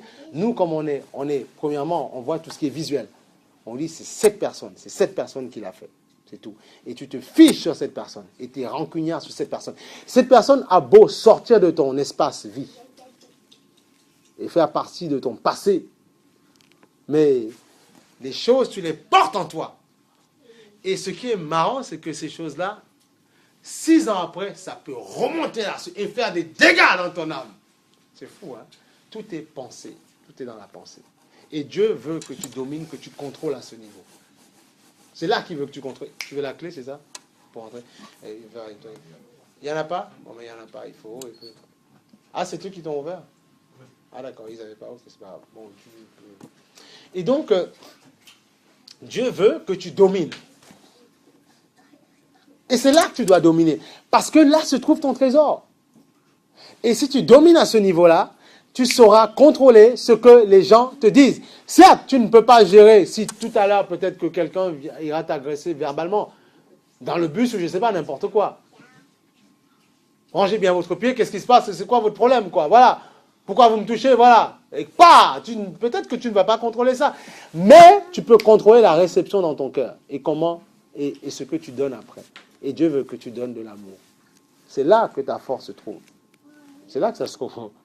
Les gens vont vous attaquer. On a vu, comme on a vu au départ, ceux qui ont entendu la parole de Dieu sont comme des gens qui entendent la parole de Dieu. Et puis qui mettent en pratique. La pluie, les torrents arrivent, la maison ne s'écroule pas. Il reste fort, inébranlable. Pourquoi? Parce que il entend le Saint-Esprit lui parler dans son cœur. Ne t'énerve pas, ne te mets surtout pas en colère, parce que ça va mettre une mauvaise atmosphère. Et la Bible dit, ne vous couchez pas avec la colère. Il y a des gens avec le cœur colérique, ils ont fait n'importe quoi le lendemain pour se venger. Ils ont fait n'importe quoi. Oui, donc c'est ça. Faire attention. La colère. La colère. Il faut faire attention. La colère, si tu veux, c'est pas là que tu vas pécher. Pourquoi le Seigneur te demande de ne pas te mettre en colère? Parce que la colère est un support qui t'emmène dans le péché. C'est ça, en fait. C'est des supports qui t'amènent dans le péché. Parce que sinon, tout le temps qu'on s'est mis en colère, ça y est, on va en enfer. La colère est un support qui t'amène dans le péché si tu ne veilles pas. Il y a des gens, ils étaient avec quelqu'un, ils se sont dit, puisque tu m'as trahi, je vais me venger. Je me mets en colère et je ferai la même bêtise que toi. Voilà, non, c'est pas ce qu'il faut faire, justement. C'est reprendre l'autre. Et c'est la colère qui fait ça, en fait. Ce n'est qu'un support pour t'entraîner à faire tout et n'importe quoi. Ah oui, regarde, Jacques 4,7, que dit le Seigneur? Tu vas prier pour vos ennemis. Tu vas dire, mais Seigneur, c'est pas possible. Je suis en train de vous donner des clés pour comprendre que c'est possible en Christ. Jacques 4,7, que dit le Seigneur? Jacques 4,7, on a dit... Soumettez-vous à Dieu. Résistez au diable. Il fuira loin de vous. Voilà. Tu vois, c'est des choses, Jacques 4,7, c'est des choses que ceux qui étaient avant nous ont vécu. Ils ont appris à se soumettre à Dieu.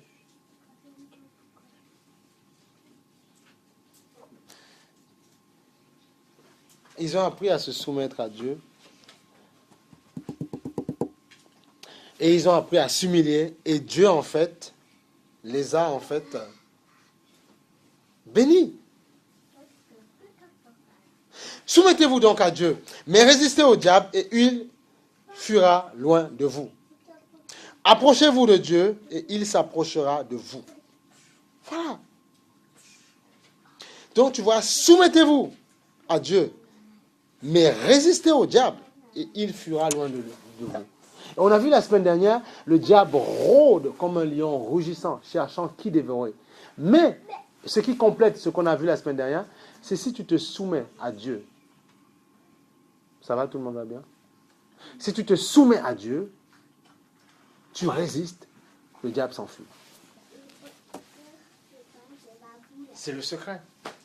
Le diable, avec tous ses artifices, toutes les choses qu'il te propose, tu te soumets, il s'enfuit. Il faut se soumettre.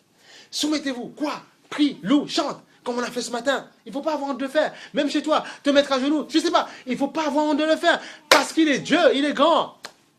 Seigneur, tu es plus précieux que l'argent, plus précieux que l'or, plus beau que le diamant. Et rien ne peut se comparer à toi, rien. Tu vois? Regarde les bijoux qu'on aime tellement, qu'on glorifie tellement. Mais dis-toi qu'il est plus précieux que ça. Même si c'est 18 carats, 1000 carats, je ne sais pas, ils vont nous inventer autre chose encore. Combien de carats, combien de ceci. Il est plus précieux que ça. Oh, je vais jouer à la princesse, mon petit bijou, je suis pas mal. Il est plus précieux que ça.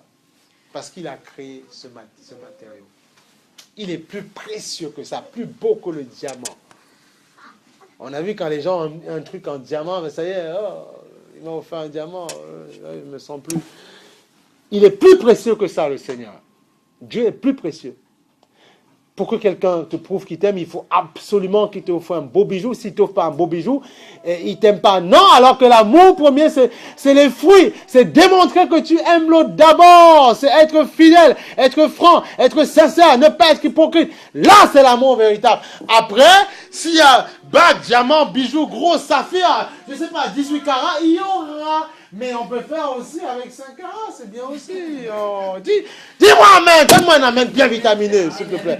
Voilà, mais c'est ça qu'il faut comprendre. Alléluia, le Seigneur il est bon, mais bien sûr. C'est ce qu'on croit, parce que, regarde, il y a des gens qui peuvent dire, bon, écoute, elle m'embête de trop, je vais lui prouver que j'aime. Allez, viens, allez, un petit bague sur ça, allez, 18 carats. Et puis après, t'es contente? Allez, je vais faire ce que je veux. Tu vas bien? Non, les fruits. Comment il est? Qu'est-ce qu'il te montre? Voilà, est-ce qu'il est sincère? C'est ça, l'amour véritable. Et même si, mais dans notre maison, il y a de l'eau qui passe par la voiture, mais on est heureux, tu vois, on est bien. Même s'il n'y a que du maïs et du riz, et une cuisse de poulet à deux, mais on se la partage. Et on est bien, voilà, c'est ça la réalité, justement. Après, quand il y aura le veau gras, on fera avec le veau gras. Et Paul disait, j'ai appris à me suffire dans l'opulence comme dans les temps maigres. Voilà. Il a appris à faire ça, c'est merveilleux. Jésus est bon. Parce qu'ils ont compris quoi? Qu'il y a une réalité spirituelle au pro. Il y a une réalité spirituelle d'abord. Avant la réalité physique. D'abord, avant la réalité physique, il y a d'abord ça. Réalité spirituelle. D'abord, grandis spirituellement. Comprends que la même manière que tu fais manger ton corps, tu céréales, je sais pas, pain, tout ce que tu veux le matin, pour le nourrir avec plein de vitamines, du lait, parce que il y a des gens, je me rappelle quand je faisais le BAFA il y a longtemps, ouais, j'ai pas eu mon laitage, j'aurais pas de calcium, j'aurais pas ceci. Voilà, mais le temps que tu prends à nourrir ton corps pour avoir les machins, les oligo-éléments, toutes ces bêtises-là, mais qui sont bons, qui sont nécessaires pour la vie du corps, ben nourris ton corps, ton esprit. On a vu la semaine dernière, et moi, tu vois, je l'avais compris, mais Dieu me l'a expliqué autrement. L'homme ne vivra pas que de pain, il aurait pu préciser, de farine, de riz, si tu veux, de pain, qui représentait en fait la nourriture, la manne en fait, mais de toute parole venant de moi. Parce qu'il t'interpelle, tu vas dire, mais Seigneur, on dit, pour ceux qui n'étaient pas là, on reprend, mais Seigneur, mais je mange, je grandis, mais pourquoi tu me parles de manger ta parole? Parce que tu es esprit, comme on a dit. Je suis esprit, d'abord. J'ai une âme et je vis dans un corps. Et cet esprit doit manger. Et manger, c'est la parole de Dieu. Parce que dans cet esprit-là, on ne mange pas, on ne va pas dans les lieux secrets après. Non, on mange et puis il y a une vie spirituelle qui est réelle. Un esprit n'a ni chair ni os. Et cette réalité est en toi. On te coupe le pied, tu as un pied coupé, par exemple, tu marches avec une béquille, tu vis toujours, tu penses à des sentiments. Tant que l'esprit n'est pas éteint, tant que l'âme n'est pas partie de ton corps. Donc la réalité spirituelle est réelle. On a pris l'exemple avec le frère qui est en Australie, qui prêche la parole, qui est comme un tronc, en fait, qui a que des mains, tout ça. Mais il parle, il n'a pas toutes les fonctions que tu as. Il n'a pas tous ses organes, mais il parle. Et il discute. Voilà. Et il vit. Et son esprit quoi? Et ton corps est un moule, en fait, simplement. Ton esprit est moué en fonction de ton... Voilà, c'est comme ça. On coupe le pied, ben l'esprit est là, ben il a pas de, il est élastique, il n'a pas de, voilà, c'est ça. Et là, cette réalité-là, on vous la bombarde dans des films bizarres, on vous la bombarde dans les dessins animés, et c'est devant nous, comme ça, on ne comprend rien du tout. Même ceux qui sont illuminatifs, ils connaissent toutes ces réalités-là. Et ça, c'est caché au peuple de Dieu, parce qu'ils nous refusent. David disait que mon âme bénisse l'Éternel. Il ordonna à son âme. Il dit, mon âme, bénis l'Éternel. Je t'ordonne de bénir l'Éternel. Parce que je sais que le trésor se trouve dans mon âme. Je sais que si je ne prie pas, si je ne m'entoure pas de Dieu, je sais très bien que tôt ou tard, je vais tomber. Parce que d'autres pensées vont me submerger. Il faut comprendre, notre âme est là. Notre âme, en fait, est bascule d'un côté. Soit vers la chair, soit vers l'esprit, en fait. Et tout dépend de ce que tu mets à l'intérieur. Tu seras fort si tu te nourris de ça. Tu seras faible plus si tu te nourris des choses charnelles. Seulement. Donc tu dois faire avec ces deux parties qui sont en toi. Tu n'as pas le choix. Tu dois faire avec. C'est l'équilibre, en fait. Tu dois faire avec. Tu n'as pas le choix. C'est une réalité, voilà. Oui, ah bon, je pensais que j'étais que noir, que blanc. Non, mais voilà, tu n'es pas que ça. Ben, il y a une réalité en toi qui n'a pas de couleur. Voilà, c'est cette réalité qui est puissante, qui est éternelle. Même le diable ne peut pas la détruire. Dieu seul peut détruire ton âme. La Bible dit, n'ayez pas peur de celui qui peut détruire le corps et ne peut rien faire après. Et crainte de celui qui peut détruire les deux. Dieu seul a créé. Et l'âme est éternelle. Et on a vu que même le diable qui ira dans les temps de feu plus tard, parce qu'il sera détruit, parce qu'il aura tellement couillonné les humains, ben, Dieu ne permettra même pas que son âme, il va brûler pour l'éternité les faux prophètes et ceux qui n'ont pas fait la volonté du Seigneur. C'est pas pour faire peur aux gens, c'est une réalité en fait. Je ne sais pas moi qui l'invente, c'est marqué. Celui qui fait la volonté, et la Bible dit, celui qui croit à ma parole sera sauvé. Celui qui ne croit pas, mais ne sera pas sauvé. Ce n'est pas moi qui l'invente. Et Dieu a tout mis en place pour que tu crois en lui et que tu aies la vie éternelle. Il a tout mis en place. Voilà. Et après, une fois que tu as dit oui, tu ne vis plus avec cette crainte. Tu vis en lui et tu essaies de t'éloigner du mal. Et tu vis en lui, simplement. Et ton rôle, c'est communiquer la parole aux gens. Voilà. Dans ton travail, n'importe où. Voilà. La bonne nouvelle, la réalité de Dieu. Celui qui ne veut pas entendre, bon, on va pas prendre une tenaille pour forcer, non. Mais celui qui est disposé, on donne la parole. Et je sais qu'en ce matin, vous êtes tous disposés à recevoir l'évangile. L'évangile peut sauver ton âme et te faire vivre dans l'éternité plus tard. Mais tu vas dire, mais oui, moi, ce qui m'intéresse, c'est maintenant. Je veux une solution. Maintenant, mon problème. Ça ne va pas maintenant, parce que quand je rentrais chez moi, ça ne va pas. Mais Dieu dit, d'accord, appuie-toi sur moi. Je veux te former. D'abord, te façonner. D'abord. Je mentirai aux gens. Moi, ça s'est passé comme ça. Il te forme d'abord, parce que s'il te donne des choses maintenant, tu les détruiras, ces choses. Tu ne sauras pas t'en servir. Il y a même des gens qui ont voulu servir Dieu sans l'âme restaurée. Ils ont détruit du monde, ils ont fait des dégâts qu'autre chose. Si ton âme n'est pas restaurée, tu vas détruire qu'autre chose. Parce que tôt ou tard, tu vas balancer la vie, mais après, tout ce qui est en toi, tout ce que tu sais qui ne sont pas bons, ça va remonter et tu vas le donner au peuple. Et tu vas détruire les âmes qu'autre chose. Et ce n'est pas le but. Le but, c'est toi, c'est rentrer en toi, t'examiner, détruire tout ce qui n'est pas bon en toi, et dire, Seigneur, fais-en un vase pur, comme on a chanté ce matin. Et puis, donne-moi, purifie mon cœur. Je me livre totalement. C'est ça la chose. Elle est là, la réalité. Eh oui. Mais bien sûr. Et même, tu peux avoir 20 ans de vie chrétienne, les paroles te touchent toujours, parce que tu sais qu'il faut faire le ménage. On ne peut pas. Sinon, on ne donne que ce qu'on a. S'il n'y a que la haine en toi, tu donneras de la haine. Tôt ou tard, tu vas donner de la haine. S'il y a de l'amour, bien sûr, tu sauras recadrer les gens, reprendre les gens quand il faut reprendre. Mais, en tout temps, ce sera assaisonné d'amour. Parce que l'amour t'a touché, l'amour t'a séduit, l'amour t'a dragué. Point. Voilà. On peut dire ça. Eh oui. Les hommes, là, dans la rue, ils vont te draguer, te dire, oui, t'es beau, t'es belle. Juste, l'homme, c'est un prédateur. C'est un prédateur, l'homme. Il ne faut pas l'oublier.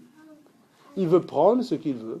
Une fois qu'il s'est servi, il y a des gens, parfois, même dans la rue, des gens qui veulent quelqu'un, une fille, tout ça. Ils vont prendre le temps. Ils vont faire des techniques pour t'avoir. Il faut voir quand ça discute entre gars. Il ne faut pas quoi. C'est de n'importe quoi. C'est des vrais cochons. Il faut qu'on soit clair. Hein. Non, mais on soit clair. Même les filles aussi, maintenant, il y en a dans le sens contraire. Mais attention, il faut voir ce que ça dit. Mais c'est du n'importe quoi. Même des gens qui sont mariés au travail. On dit, mais qu'est-ce qui se passe dans vos têtes? Après, ils ont tous honte. Mais c'est sérieux. Et après, on donne un bouquet de fleurs à la femme le soir. Et quand on appelle, oui, on voit mon cœur. Oui, mais avant, qu'est-ce que tu dis? Et j'ai raccroché, je raconte n'importe quoi. T'as vu comment elle est? T'as vu comment elle est bien? T'as vu ça? Mais n'importe quoi. Ça va mon cœur? Oui, ben tout à l'heure mon cœur. Ce soir mon cœur. Je t'aime. Bisous, bisous mon cœur. Oui, je t'adore. Tu es... Oh, que des bêtises. Ah oui. Eh non, mais c'est sérieux. Hein? Et parce qu'il nous a dit une parole qui nous a enchantés. On est content. La belle au bois dormant. On est séduit. On est séduit. Il m'aime. Il a dit que tu m'aimes. T'as vu ça? Ouais, mais après, qu'est-ce qu'il faut? On ne sait pas. Non, c'est Christ seul qui peut sécuriser tes choses. C'est en Christ seul que ça se passe. S'il te plaît. C'est en Christ seul qu'il faut comprendre ça. Seulement en Christ ça se passe. Uniquement en Christ. Il n'y a qu'en Christ que ça se passe. Il n'y a qu'en Christ. Tu vois, il n'y a qu'en Christ. Regarde, dans 1 Jean 3,20, écoute, tu vois, c'est une question de cœur. 1 Jean 3,20, que te dit le Seigneur? 1 Jean 3,20, le Seigneur te dit, 1 Jean 3,20,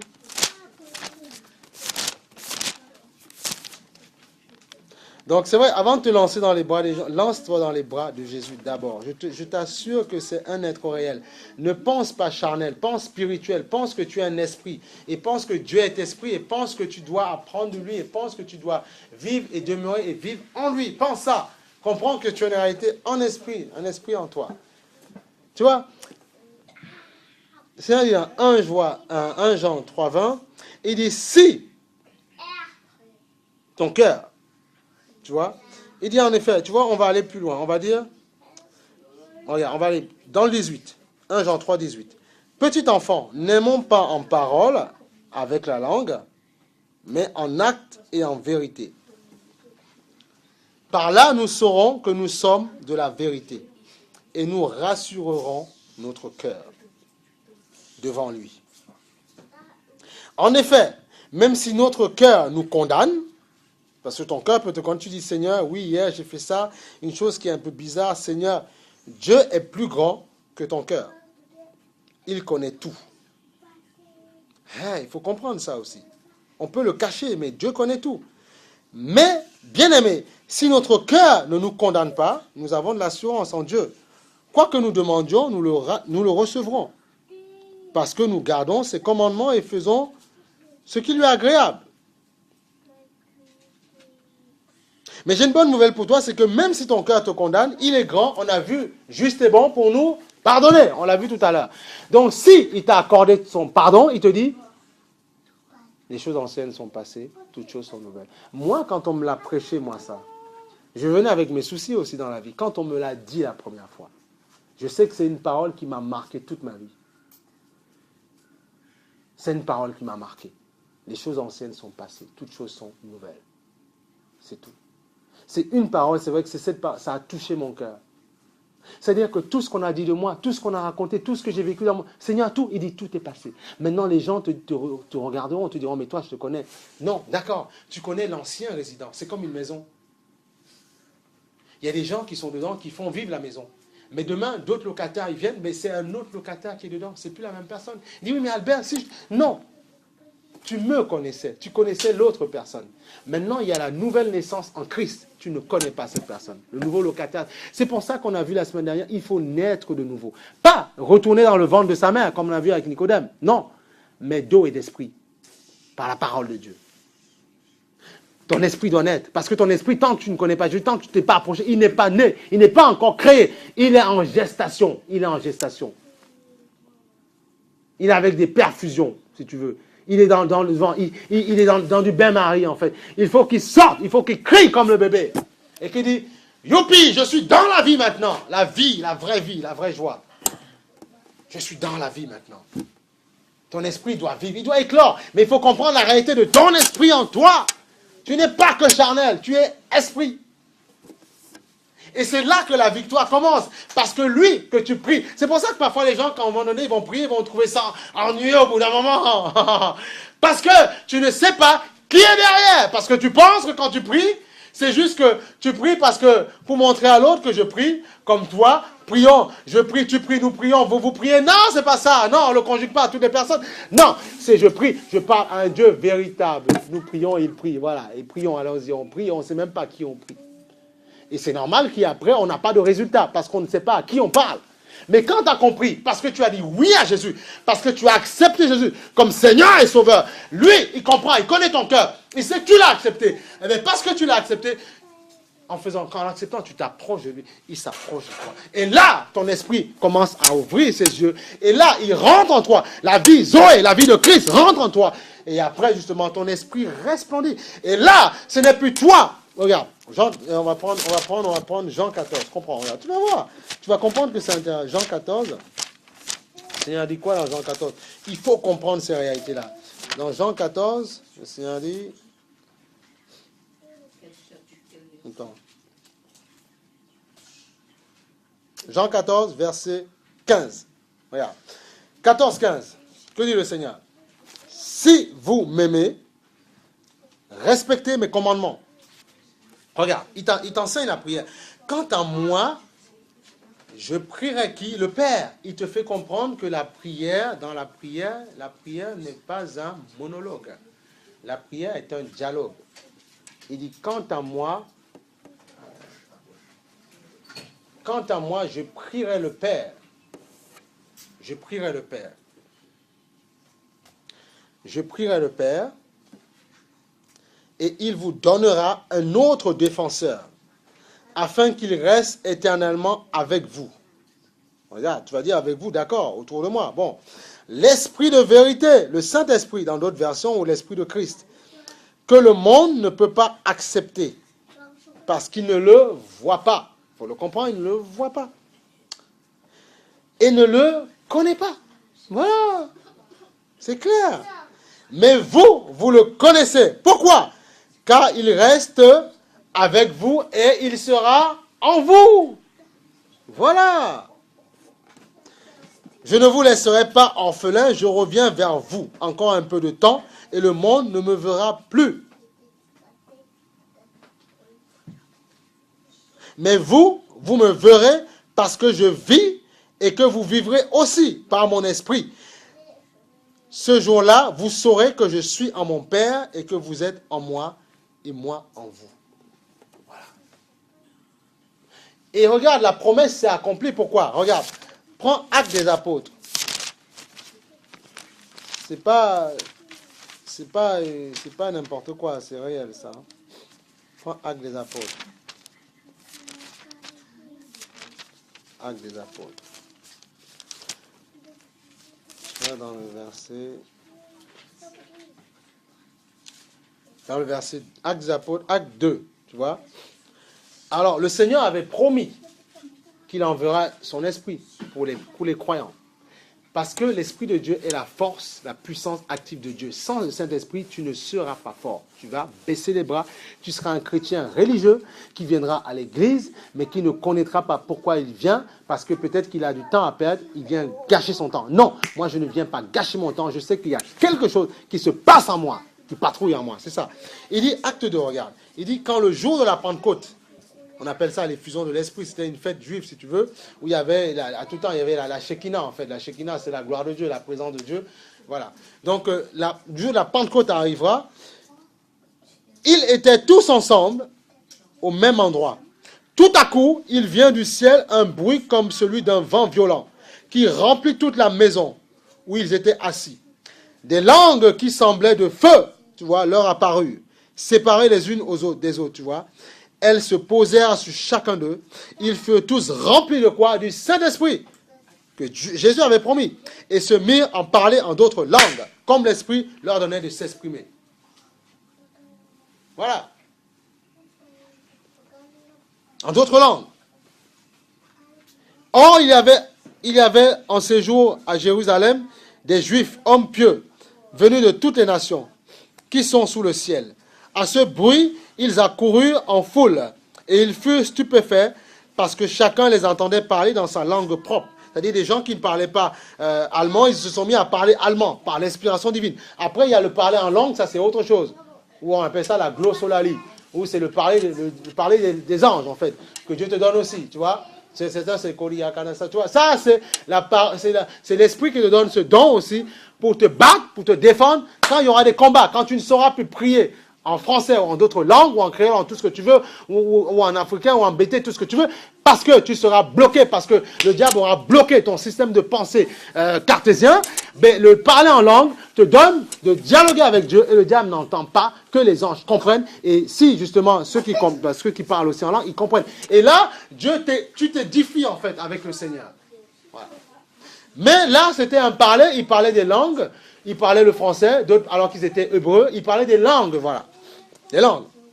Donc, ils furent stupéfaits parce que chacun les entendait parler dans sa propre langue, tu vois. Ils étaient tous remplis d'étonnement et d'admiration. Et ils se disaient les uns aux autres, ces gens qui parlent, ne sont-ils pas tous des Galiléens? Ils appelaient la Galilée. Comment se fait-il donc que nous les entendions chacun dans notre propre langue? Tu vois? Donc, ce n'était pas le parler en langue, là, c'était une langue qu'on comprenait. Mais il y a après le parler en langue, comme je vous l'ai expliqué tout à l'heure. Notre langue maternelle, Pathès, Médès, Élamites, habitants de Mésopotamie, la Judée, tu vois, bon, on cite tout ça. Voilà, il cite, voilà, toutes ces personnes-là. Crétois, arabes, nous entendons parler, dans le verset 11, nous entendons, Crétois et arabes, nous entendons parler dans notre langue des merveilles de Dieu. Tous remplis d'étonnement et ne sachant que penser, ils se dirent les uns d'autres. Qu'est-ce que cela veut dire? Mais d'autres se moquaient et disaient, ils sont pleins de vin doux. Ils pensaient qu'ils avaient bu. Non, ils étaient ivres d'esprit, comme on a dit ce matin. Ils étaient ivres d'esprit. Tu vois, ils étaient en extase. En extase. Ils étaient en extase.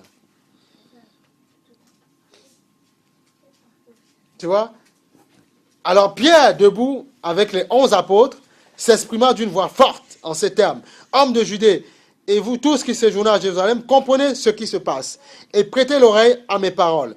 Ces gens ne sont pas ivres comme vous le supposez, car il est 9 heures du matin.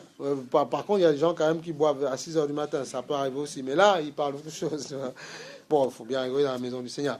Il est 9 heures du matin. Mais maintenant se réalise ce qu'avait dit le prophète Joël. Dans les derniers jours, dit Dieu, je déverserai mon esprit sur tout être humain. Mon esprit, tu vois, sur tout être humain. Un être humain est constitué de 3 personnes, comme on l'a dit. Mais la science à l'école ne te le dira pas. On dessèque un cadavre et ça s'arrête là. Mais on ne sait pas ces réalités-là. Voilà. Vos fils et vos filles prophétiseront. Vos jeunes gens auront des visions. Et vos vieillards auront des rêves. Oui. Oui, sur mes serviteurs et sur mes servantes, durant ces jours-là, je déverserai de mon esprit et ils prophétiseront. Parler au nom de Dieu. Annoncer la bonne nouvelle de Dieu. Je ferai des prodiges d'en haut, dans le ciel, et des signes miraculeux en bas de la terre, les guérisons, les délivrances, tu vois, du sang, du feu, d'une vapeur, d'une fumée. Le soleil se changera en ténèbres et la lune en sang avant l'arrivée du jour du Seigneur. Bon, là, il parle de la fin. On parle du dernier jour, la fin, ce qui va arriver. La lune va se changer elle va se changer en sang. Là, le jour du Seigneur qui sera un jour grand, glorieux et terrible aussi. Alors, toute personne qui fera appel au nom du Seigneur sera sauvée. Et ne te dis pas que oui, dans 20 ans, quand ça ira plus mal. Vous voyez les infos comme moi. Vous voyez ce qui se passe. Les gens à qui ça arrive, ils ne sont pas, on n'est pas mieux qu'eux. Nous sommes des êtres humains. Demain, ça peut nous arriver. On se dit... Je vis pépère, j'ai pas de problème, tranquille, on verra à 40 ans, on verra, allez, on verra. J'ai encore le temps, laisse-moi bien m'amuser, faire tout ce que je veux. Oui, mais d'accord, mais ta vie n'est pas la même que l'autre. Et Dieu dit, nos cheveux sont comptés. Chaque cheveu. Ta vie n'est pas la même vie que la vie de l'autre. Non, c'est différent, c'est pas pareil. C'est pour ça que je te dis, si tu entends ma voix, n'endurcis jamais ton cœur. C'est pas pareil. Non. Après, c'est lui qui te guidera pour savoir ce qu'il faut faire dans la vie. Simplement. Tu vois? Eh oui. Et ce qui est merveilleux, regarde, on va aller plus loin. Israélites, écoutez ces paroles. Dieu vous a désigné Jésus de Nazareth en accomplissant par lui au milieu de vous des miracles, des prodiges, des signes, comme vous le savez vous-même. Cet homme vous a été livré suivant le projet défini et la préscience de Dieu. Et ça confirme le passage qui dit, Dieu a tant aimé le monde qu'il a donné son Fils. Donc, ce n'est pas les Juifs qui l'ont crucifié pour le plaisir ou parce qu'ils voulaient le mettre. Non, c'est Dieu qui l'a voulu. Pour nous. Parce que s'il n'allait pas à la croix, Albert ne serait pas sauvé. Et je ne vous connaîtrai jamais. On se connaît parce que Jésus-Christ a permis cette réunion aujourd'hui. Voilà. C'est l'amour de Dieu. C'est l'amour du Seigneur. Eh oui. Donc tu vois, le Seigneur, quand il dit quelque chose, il accomplit toujours sa promesse. Il dit qu'il donnera son esprit, il donne son esprit. Parce qu'il sait que sans son esprit, tu ne peux pas porter, oui, du fruit et la parole de Dieu en toi. Tu ne peux pas le porter. Tu vivras selon les désirs de la chair. Regarde, Galates 5, tu vas voir, Galates 5. Galates 5. Selon les désirs de la chair, tu vivras selon ça.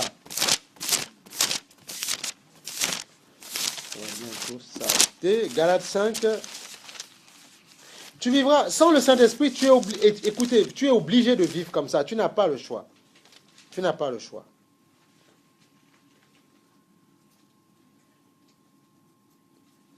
Tu es obligé de le faire. Regarde. Le Seigneur dit, il dit, voici donc ce que je dis. Ça, c'est Paul qui le dit aux Galates, l'église de Galates. Galates 5, 16. Bon, c'est bon, tout le monde a trouvé 5, 16. C'est bien votre envie de vouloir dévorer la parole de Dieu comme ça. Il faut désirer ça, le lait ardent de la parole. Galates, alors, Galates, c'est à la page 764 pour ceux qui ont la même version que moi, la blanche avec le rouge. Sinon, c'est avant Corinthiens, non, après 2 Corinthiens. Ouais, 2 Corinthiens, Galates. Il dit, alors, le Seigneur dit, voici donc ce que je dis. Marchez par l'esprit et vous n'accomplirez pas les désirs de votre nature propre, la chair. Ce que tu vois en premier. En effet, la nature humaine a des désirs contraires à ceux de l'esprit. Et l'esprit a des désirs contraires à ceux de la nature humaine. Non, on va pas trouver. Ah, d'accord.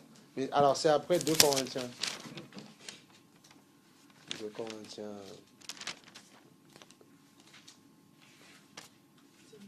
C'est bon? D'accord.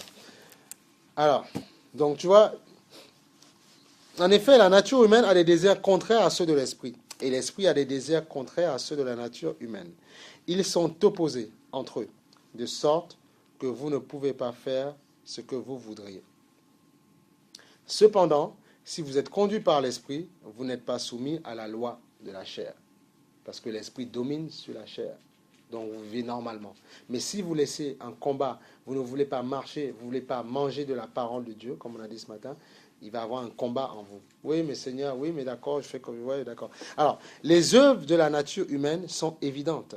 Ce sont, il parle de l'adultère, l'immoralité sexuelle, l'impureté, la débauche, l'idolâtrie, la magie, les haines, les querelles, les jalousies, les querelles, les rivalités, les divisions, les sectes, l'envie, les meurtres, l'ivrognerie, les excès de table...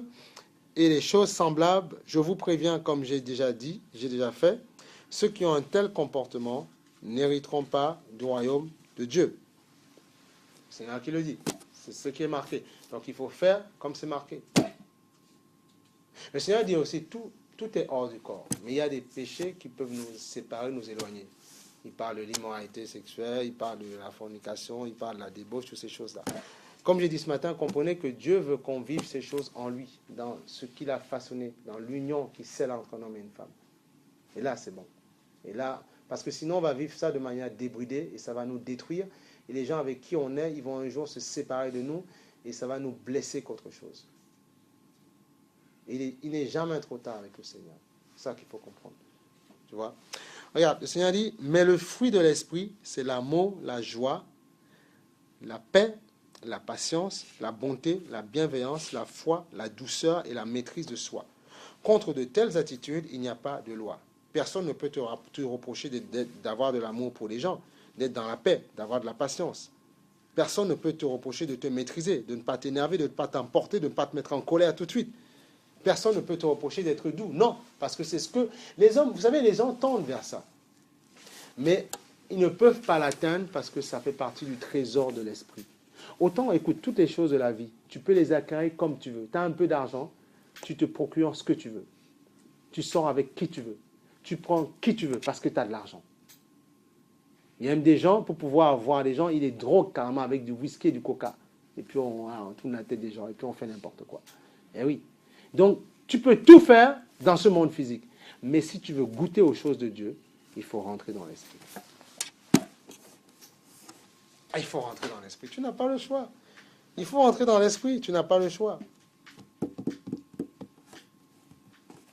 Aujourd'hui, je sais qu'en Christ, je n'ai pas besoin d'aller voir, je ne sais pas, un marabout, une gars des affaires ou un médium pour pouvoir faire avancer mon enfant à l'école. Mon enfant, il y a des enfants qui sont devenus, qui devaient aller très loin, ils sont devenus fous, ils ont marché nus. Pourquoi? Parce que les parents voulaient les donner un petit coup de pouce, les aider un petit peu. Alors on va voir la personne, on va dire, je veux que mon enfant soit hyper calé parce que tout ça. Parce que ce que je n'ai pas pu faire dans ma vie, je veux qu'il fasse aussi des choses, c'est la magie, hein, je veux qu'il fasse aussi, je veux qu'il fasse ce que je n'ai pas pu faire. Non, comprenez, il faut arrêter de voir aussi, nous, dans nos enfants. Non. Ils ont la destinée, nous avons la nôtre. C'est tout. Il ne faut pas dire, tu es arrivé où tu devais arriver, point. Il faut comprendre ça en tant que parent. Tu es arrivé où tu devais arriver. Moi, en tant qu'enfant, j'arriverai où? Si je peux mieux que toi, très bien. Si je ne me mets très bien aussi. C'est ça qu'il faut comprendre. Parce qu'il y a des gens, même en tant que parents, ils ont voulu que leurs enfants soient des grands ingénieurs. Je connais quelqu'un, il est arrivé il est devenu ingénieur. Après, il a fait un retour en arrière. Il a dit, c'est pas ce que je voulais faire. C'est mes parents qui m'y ont poussé. On peut motiver un enfant, lui dire, écoute, fais du mieux que tu peux. Il faut y aller. Parce que sans diplôme, c'est vrai que tu n'y arriveras pas à grand-chose. Il faut y aller. Et si tu peux, c'est toi, si c'est ta destinée. Mais il ne faut pas vouloir, dans un enfant, nous voir et dire ce que je n'ai pas pu accomplir. Lui, non, attention, il a son projet. Toi, tu l'orientes. Mais c'est lui qui a sa destinée en marche. Parce que sinon, il va se dire toute sa vie, j'ai accompli le projet de papa, maman, mais pas le mien. Et au bout d'un moment, il y a des gens, mais j'ai vu, attendez, même des gens, là où je travaille, des gens même à 50 ans, ils sont médecins, ils ont déjà toujours des séquelles de l'enfance dans leur tête. Des séquelles. Donc tu vois, c'est dans l'âme. Et c'est Dieu qui restaure l'âme. Tu peux te marier tout ce que tu veux, avoir des enfants. Et tu te dis que ton enfance, on te l'a volé. Point, parce qu'on t'a imposé des choses qu'il ne fallait pas. Mais c'est en Christ. C'est pour ça que Dieu dit, même les enfants, et Jésus, c'est la parole de Dieu. Moi, je leur dis tout le temps à eux, je ne suis que quelqu'un, un géniteur à qui on a fait la grâce d'avoir des enfants. Mais attention, il est le père des pères. Quand moi j'ai perdu mon père, parce que mon père il a décédé, j'étais content parce que quand les gens parlaient d'être orphelin, j'ai dit non, je ne suis pas orphelin. J'ai rencontré le vrai père, le père de mon père. Ça me suffit. Je n'ai plus besoin de rien. Voilà. Donc je leur dis, je suis certes quelqu'un qui est là pour vous orienter votre père, d'accord, mais c'est lui.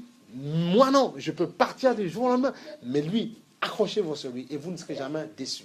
Parfois, je peux ne pas le comprendre. Parfois, je peux lui dire quelque chose qui le blesse. Peut-être qu'il a raison dans ce qu'il me dit. Mais moi, en étant père, je dis, non, c'est moi qui ai raison. On se tait, on se calme. Voilà, doucement ici. Mais peut-être qu'il a... Peut-être. Mais c'est pour ça que je lui ai dit, et quand je prie parfois, en priant, je dis, là où, Seigneur, je ne suis pas clair, et clair l'air, afin qu'ils me comprennent. Ah bah oui, au bébé, on commence au biberon, on explique ces choses-là, pour qu'ils essayent, malgré toutes sortes de difficultés qu'il y a autour de nous, de grandir, qu'ils essayent. Parce que si on ne donne pas des valeurs aux enfants, c'est fini, on les perd tous. Regardez, il y a des gens qui pensent qu'ils élèvent bien leurs enfants. Il y a une dame, je vous le dis, et c'est important, parfois il faut les voir. Il y a des documentaires qui montrent la souffrance, ou bien les commissariats de police, qui se passe. Une dame à 10 ans qui pensait qu'elle avait bien élevé son enfant. Tout était bon. Mais c'est vrai que la fille, bon, on va essayer de gérer certainement ici, elle est dans des HLM, dans des cages, et puis elle disait aux petits garçons, venez, et puis voilà, et puis je descends votre pantalon, je fais ce que j'ai envie de faire. À 10 ans, donc, elle regardait des films bizarres, voilà, des films bizarres, lettres alphabétiques. Et tu vois, et la maman était toute surprise. Dit au commissaire, bah bon, et elle a donné une calotte à sa fille. Mais c'est pas moi qui t'ai élevé comme ça. Parce que nous pensons connaître, maîtriser nos enfants, c'est pas vrai. Ils ont une âme. C'est pour ça qu'on dit même quand on appelle ça, quand on avorte, même là, on a tué quelqu'un sans le savoir. Parce qu'on a montré des émissions où parfois, ils vivent déjà, ils savent, ils sont conscients de certaines choses. Il faut les aiguiller. Parfois, quand les gens prennent des comprimés ou des piqûres pour pouvoir justement enlever l'enfant, mais on voit le fœtus qui est en train de se battre. Bah après, bon, ils sont, et puis on met dans les toilettes, oh, fini, j'ai terminé. Non, c'est comme le sang d'Abel. C'est-à-dire que tu as tué quelqu'un et son sang crie vengeance. Dans l'Apocalypse, c'est marqué. Le sang crie vengeance. Il dit, il m'a tué. J'avais peut-être une destinée, j'avais peut-être quelque chose à accomplir. Il m'a supprimé. Il y a des gens parfois qui m'ont dit, oui, mais mon père ne voulait pas de moi. Il a voulu que je meure, que ma mère avorte. Mais ma mère n'a pas voulu que voilà. Et parfois je dis à ces gens, non, il faut vous battre, il faut vous lever. C'est pas parce qu'on n'a pas désiré de ta naissance à la base, Jésus te veut. Tu as dit, oui, Jésus t'aime. Alors cours vers lui. Sache oublier toute chose. Chasse oublier toute chose. Tu sais, quand Dieu a touché ton cœur, quand Dieu t'aime, il y a des mamans ou des parents qui ont voulu blesser leur enfant comme ça en disant, tu sais, ton père, c'est pas vraiment ton père. Tu peux me raconter tout ce que tu veux. J'ai rencontré mon vrai père. Après, raconte ce que tu veux. C'est pas mon problème. Je dirais que Dieu te bénisse. Je t'aime beaucoup. parce que j'ai rencontré le Père des esprits. Je suis esprit, je ne suis pas. Il y a trop de blessures dans la chair, comprenez-le. Il y a trop de blessures, trop de séquelles. Il y a un passé lourd. Si les familles s'asseyent tous ensemble, il y a des secrets de famille là, commencent à dire tout ce qui se passe dans une famille, je pense qu'il y a des gens qui vont signer un décret de divorce avec la famille. Eh oui. Il y a trop de blessures dans la chair. Mais en Christ, tout est possible. Comprenez, la vie nouvelle, la vie spirituelle. Donc quand on a fait ça, il faut demander, Seigneur, pardon. Pardon, Seigneur. Pardon, Seigneur, d'avoir supprimé quelqu'un. Pardon, Seigneur, d'avoir avorté. Pardon, d'avoir poussé les gens à l'avortement. C'est ça qu'il faut comprendre. Et parfois, ça laisse des séquelles dans l'âme. Ça laisse des séquelles. Et les âmes, même quand après ils ont un autre enfant, ils ne donnent pas autant d'amour. C'est pour ça qu'on comprend certaines familles. L'enfant m'a dit, mais je ne me suis jamais senti aimé. Mais parce que elle a perdu un autre enfant et ça fait mal. Et tu sais que tôt ou tard, c'est une vie. Même s'il y a une autre vie qui arrive, tu ne pourras pas donner pleinement ça à l'autre. C'est ça qu'il faut comprendre. Donc ça va dire, Seigneur, pardon. C'est pour ça qu'il faut prier même dans nos familles. C'est pour ça qu'on dit ceci. Quand tu es jeune, préserve-toi pour ne pas avoir à prendre pilule le lendemain. Pour dégager le truc. Pour dire ni vu ni connu, on est nickel. Comme parfois, même chez les musulmans, il y a des gens, quand ils ont leur premier rapport et tout ça, ils vont pour que justement on ne dise pas que la fille a souillé la famille, on va chez le chirurgien, on recoule l'hymen vite fait, et puis voilà, on se marie, et puis ma fille, elle est belle, je l'ai plus, on est nickel. Tu vois? Alors qu'au fond de toi, ta conscience est souillée, elle est sale. Et c'est pour ça qu'il y a des gens, ils sont ensemble avec certaines personnes, ils sont mariés, mais je ne peux pas m'approcher de mon mari, je ne peux pas, parce que soit je vois mon bourreau, soit je vois quelqu'un qui m'a... Et tu vois le mal que tu as vécu à d'autres personnes, tu le répercutes sur des innocents qui n'ont rien demandé, qui n'étaient pas avec toi, qui n'ont rien fait. Tu le répercutes sur eux. Ce sont les œuvres de la chair. Et Dieu veut qu'on marche selon l'esprit. Selon l'esprit. Selon la loi de l'esprit. Donc dites-vous une chose, peu importe ce qu'on te révélera dans ta vie, peu importe ce qu'on te dira. Il y a des gens qui me disent, oui, il y a des gens qui m'ont dit, même des chrétiens qui m'ont dit, Albert, je ne sais pas m'approcher de Dieu parce que je n'ai jamais vécu cette relation avec mon père. Je n'ai pas su c'est quoi un père. Mais ce n'est pas le problème. L'histoire, c'est que si tu dis oui à Jésus, tu t'approches de Jésus sincèrement, tu rencontreras le vrai Père et tu sauras pardonner à ce Père qui n'a pas été présent. Alléluia. Béni soit le nom du Seigneur. Béni le Seigneur pour sa présence. C'est ça qu'il faut. Parce que Dieu nous connaît. Dieu te connaît. Au lieu de porter des rancunes, je suis chrétien, j'ai 40 ans de vie chrétienne, mais je sais qu'au fond, mon passé mérite et j'ai des enfants, mais je n'arrive pas à le dire, parce que c'est en moi. Mais j'ai une bonne nouvelle pour toi, peu importe le mal, le trouble que ça fait dans ton âme. Pourtant, les protagonistes ne sont pas là, ils sont morts, ils sont dans les tombes déjà. Peut-être qu'ils sont pourris. Si on creuse, on verra un squelette, et puis voilà, des vers de terre en train de les ronger, voilà. Mais la bonne nouvelle, c'est que Christ qui vit éternellement, lui, t'aime. C'est ça, lui, il t'aime. Et parce qu'il t'aime, justement, il veut faire de toi sa fille, son fils. Il veut être ton père, il veut être ta mère, il veut être ton époux. Il veut être tout pour toi. Nous avons tout pleinement en Christ. Nous avons tout pleinement en Christ. Regarde, prends 1 Colossiens. On va finir là. 1 Colossiens. 1 Colossiens. Alléluia. La parole de Dieu nous fait du bien. Elle nous éclaire, elle nous révèle des choses, elle nous donne de compte. C'est la construction de notre âme. Regarde. 1 Colossiens. Voilà, 1 Colossiens 2. Non, Colossiens 2. Colossiens 2. Non, Colossiens, pardon, il n'y a pas un... Colossiens, oui. Voilà, Colossiens, on va lire chapitre 2, verset 8.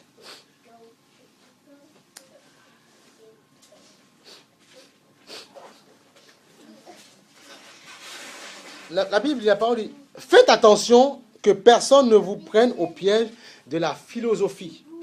Descartes, tous ces machins-là, voilà. On peut lire, on est à l'école, on lit un petit peu Descartes, du Voltaire et tout ça, du Mozart, voilà, du Mozart, non, non, C'est quoi? Pas du Molière. J'ai oublié, non, oui, non, du Voltaire, du Descartes, voilà, du Molière, voilà, je veux dire. On lit tout ça, on est content, voilà, le travail enlève de nous 3 grands vices, la nuit, le besoin, des choses comme ça. Mais il faut comprendre que c'est de la philosophie. Et ça nous séduit. Regarde, faites attention que personne ne vous prenne au piège de la philosophie par des tromperies sans fondement.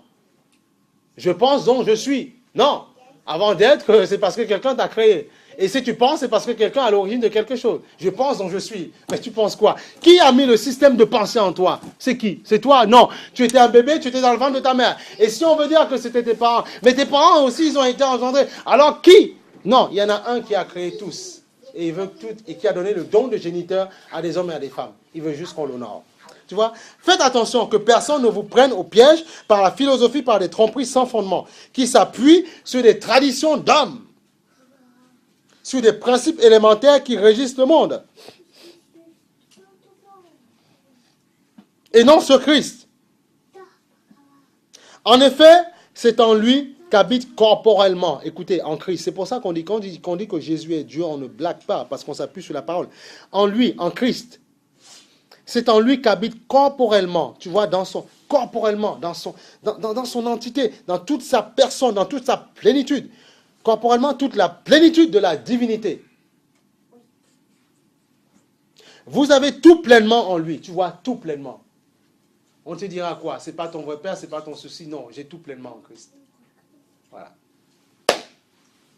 Donc, je ne vais pas aller chercher enfance née sous X, savoir mon machin, on s'en sort pas, qui m'a créé, qui m'a fait ceci, qui a... Non, on arrête avec tout ça. On centre sur Christ. Je veux savoir, bon, mais c'est un exemple, je suis entier, je veux savoir qui sont mes origines. Est-ce qu'à la base, je viens des Sénégalais, des Ivoiriens, des Béninois? Est-ce que je viens des Indiens, des machins, des couleurs? Oh là là là là! Tu ne t'en sors pas! Tu ne vas pas t'en sortir! Tu ne vas pas t'en sortir. Est-ce que je viens de ceux qui sont venus des briquets, des colons, des machins, des bretons? Mais non, il faut arrêter! En Christ, tu as tout. C'est la chair, c'est que de la chair. Est-ce que mes descendants étaient des Arawaks? Non! Ça! Et après, on se glorifie avec ce, tu vois, je suis pas mal, je descends les petits Indiens, t'as vu? Je suis pas mal. Et on prend en avantage notre extérieur, t'as vu? Et, non mais c'est sérieux, c'est très sérieux. Et après, on crée des divisions bizarres alors que Dieu a tout créé. On va dire, lui, t'as vu comme il est trop foncé, il est bleu. Tu vois, il faut arrêter. Ça, mais c'est des réalités qui se passent dans la vie. C'est comme ça, c'est tout. Donc, voilà. Aujourd'hui, Christ veut réunir tous les hommes. Point. Et moi, c'est pour ça que je l'aime. Et c'est pour ça que je l'adore. Voilà, c'est tout. Et il te donne d'aimer tout le monde. Après, voilà. Tu comprends qu'il t'a créé magnifiquement. Tu es beau. Et puis voilà. Tu es séduisant. Tu es nickel. Et tu es beau. Voilà. L'autre, il te dira quoi? Il est beau? Ben, je suis plus beau que toi. Voilà. Tout le monde, il est beau. C'est ça qu'il faut comprendre. En Christ, c'est ça. Ça s'appelle la délivrance. Dieu dit, vous connaîtrez la vérité et la vérité vous en franchira. Voilà. Vous connaîtrez la vérité et la vérité vous en franchira. Que Jésus-Christ est Seigneur. Mais bien sûr, c'est ça qui nous empêche d'aller vers le Seigneur. Ces choses-là qui nous empêchent. Mais c'est ça, on n'a pas de problème avec le Seigneur, on est heureux. Regarde ce qu'il dit plus tard, plus loin. C'est en lui aussi que vous avez été circoncis d'une circoncision qui n'est pas faite par la main de l'homme, mais de la circoncision de Christ, qui consiste à vous dépouiller, tu vois, c'est ce qu'on a dit tout à l'heure, dépouiller du corps de votre nature pécheresse. Eh oui, pécheresse. Vous avez été ensevelis avec lui par le baptême. Vous êtes aussi ressuscités en lui et avec lui. C'est pour ça qu'on dit que le baptême est une chose aussi qu'il faut faire une fois qu'on a accepté le Seigneur. Voilà, qui confirme mon choix, simplement. Tu vois, avec lui par la foi, en la puissance de Dieu qui l'a ressuscité. Vous étiez morts en raison de vos fautes, tu vois, et de l'incirconcision de votre cœur, de votre corps. Il vous a rendu à la vie avec lui. Il nous a pardonné toutes nos fautes. Il a effacé l'acte rédigé contre nous et qui nous condamnait par ses prescriptions. Il l'a annulé en le clouant à la croix. Il a ainsi, écoute, c'est pour ça qu'il faut comprendre le symbole de la croix. Il a ainsi dépouillé les dominations, les autorités, et il les a données publiquement en spectacle en triomphant d'elles par la croix. Alors arrête de regarder la croix comme « Oh, il a souffert le petit Jésus. Oh, il a eu des épines. Ça a dû lui faire mal. » Non, c'est pour toi qu'il a fait ça. C'est pour toi qu'il a été... Il a mis en spectacle. Alors, le Seigneur dit, quand tu ne répondras pas à quelqu'un, on croira que tu es faible. Il aurait pu s'énerver. Il aurait pu, comme il a dit, envoyer une légion d'anges pour combattre, pour le sauver. Non. Il a fallu qu'il soit crucifié, qu'il meure. Pourquoi? Pour toi. Parce que c'était, dans toute alliance, il faut que le sang coule, en fait. Dans toute alliance, il doit avoir le symbole du sang. Le sang doit couler, en fait. C'est pour ça que dans le Premier Testament, on tuait les bêtes, en fait. Dans le tabernacle, on tuait les bêtes.